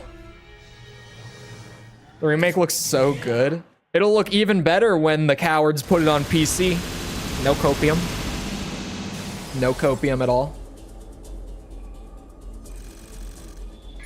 No stutters. Elden Ring still stutters on PC. Because they did an awful job with the PC port. It doesn't do it on my new build, but if you're not on like an absolute monster PC, like relative to when the game came out, the stuttering problem is still there. Like if you don't have like a high-end 30 series card at least, then your game is going to stutter on PC. It's just awful. The port is so shit.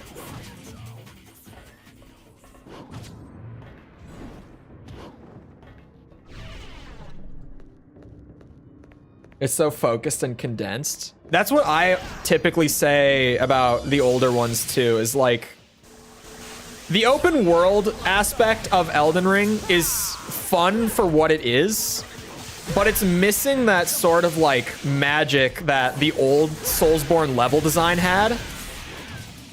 It has it in some moments, like it has it in Landell, but it's just not consistently there. It has its own magic to it, but it's not a magic that I enjoy as much as that old school magic. Whoa. Here we go. Considering from history. The AC6 port is great on PC. Like, really good. I had a weird crashing issue with it, like, really weirdly, when I recorded the review series. Like, the review series video, that is. I was crashing constantly while I was recording that video. But when I played it at launch for like 50 hours, no crashes. And now, and this is the weird part, right? On the same install, like I didn't uninstall, reinstall, nothing of the sort. On the same install that I recorded the review series video on, I didn't mess with anything after I gave up on trying to fix it during that. The crashing just kind of stopped randomly one day. Never came back.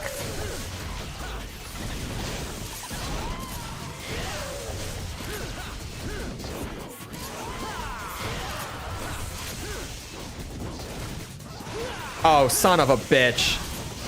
That was a poor judgment.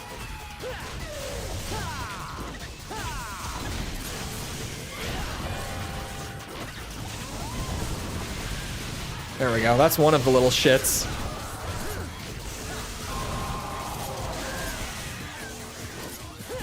Oh, come on.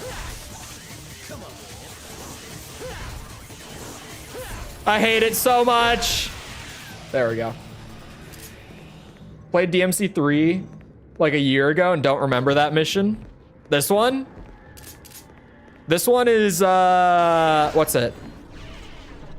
Beowulf. The one with the Beowulf fight in it. You know where to go, faster paced, etc. I guess that's probably it, actually.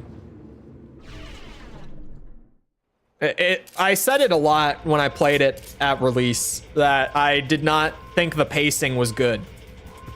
And people were like, no, you're crazy.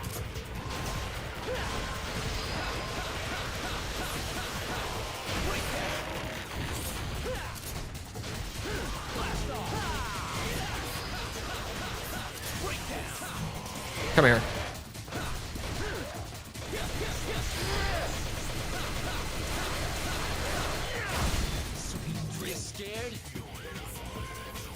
Like the boomer I am.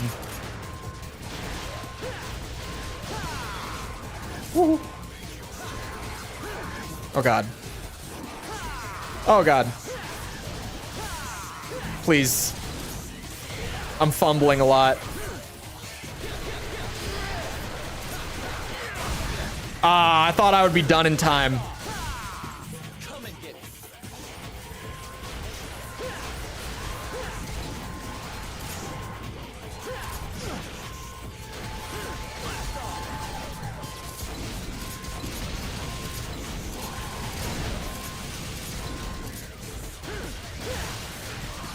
you scared?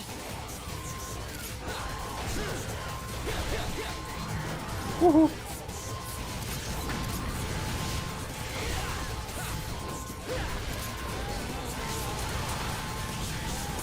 I should probably...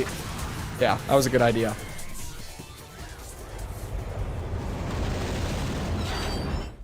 It's for PS4.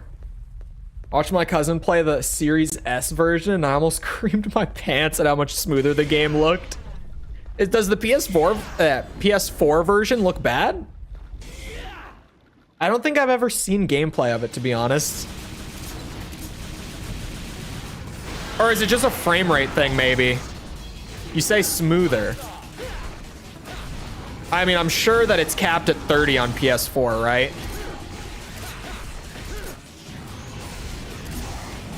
I think it's capped at 30. Oh no, they did like the performance mode and graphics mode, I think, for PS5 and Series X. Shit.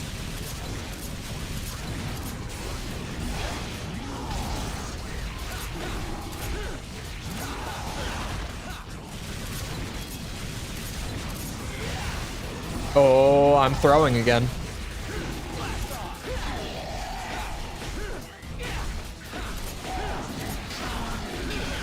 That hurts, Cole. You forget.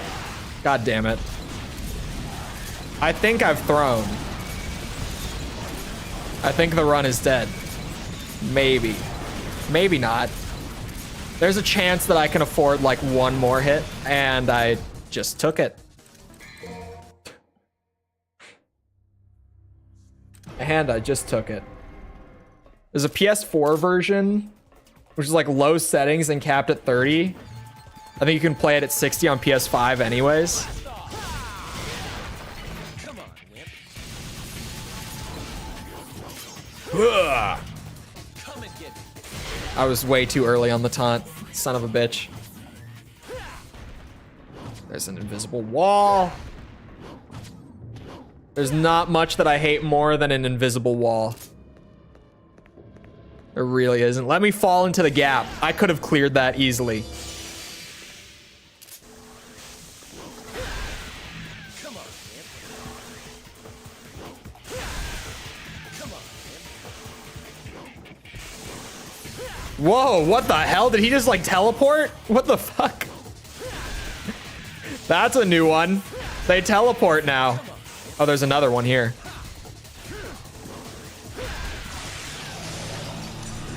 What a shitty mechanic that they only become visible and able to be damaged when you're not looking at them. How unfun is that? Love the Pikachu in the background. You should have seen the day that he wasn't there because I had just redone my setup. There was a goddamn riot in chat when he wasn't here.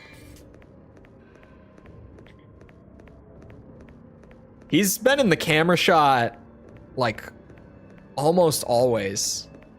Because whenever he's not, like whenever I do a new setup and he's not there, people freak the hell out. We doing a Tekken 8 intro reaction after this attempt? No, I think I might wait on the intro until the game comes out, like you said. Because if it's, I mean, I don't know.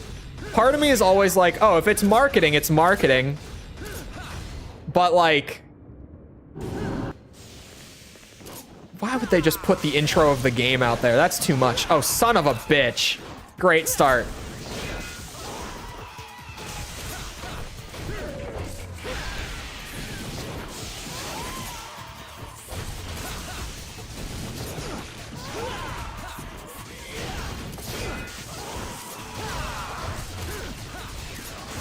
You know what? This attempt is dead. You know what we can do? I want to wait, but all this talk is tempting me. I'll react to it now. I've got 2 minutes left, and that attempt is now dead. So... Bandai Namco. Where are you?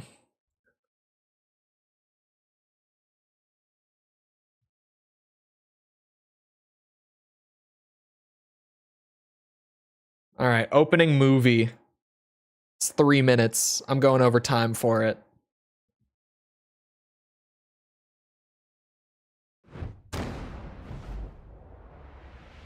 Five has the best intro soundtrack.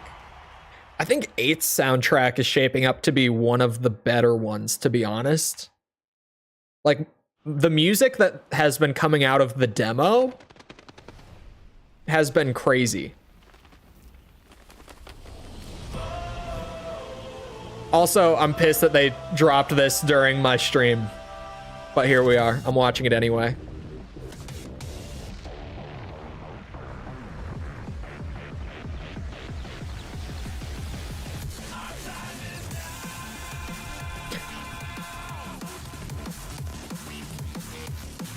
Okay, the music is certainly not what I had expected it would be.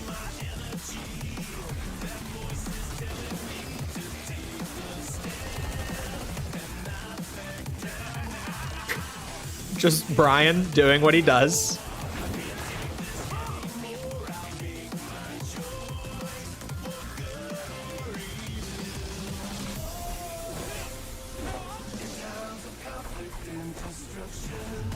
Someone said that Eddie Gordo is in the intro, apparently. There's no way he's going to be in the intro. I refuse to believe it.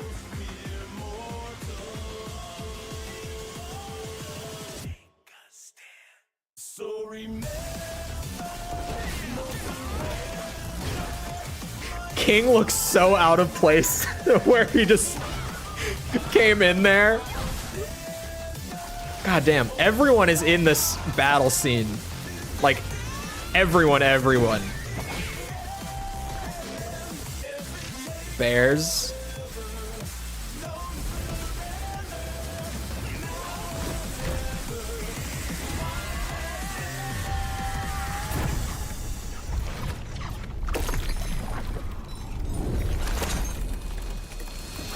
What?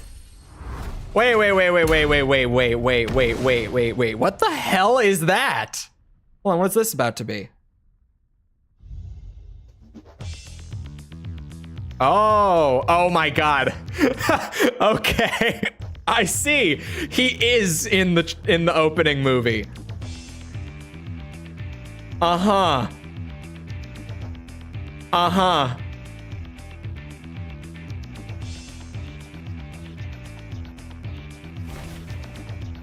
Coração ardente, mas cabeça fria.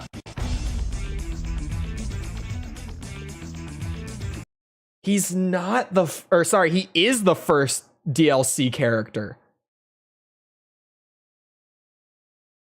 Where the hell is Josie gonna be on this? Because they leaked her trailer the other day.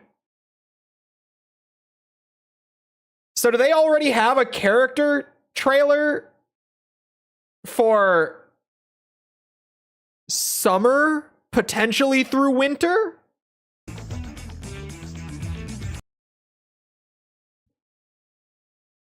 Hold on, sorry. The chain breaking thing is something that we've seen in like all of the trailers, but this is different now.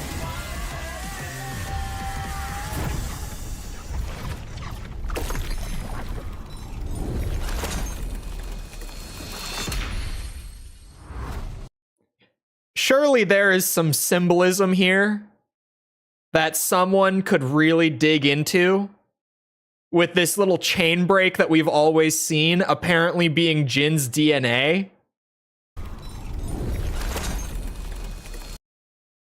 Like, that's gotta be very, very important and a massive hint for them to drop like a week and a half before the game.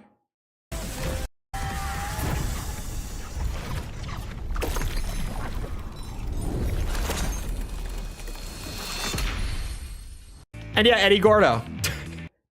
They've shown him off. Harada isn't racist. Anyway. Some of you will get the joke. It's about that time. So, I hope you guys enjoyed.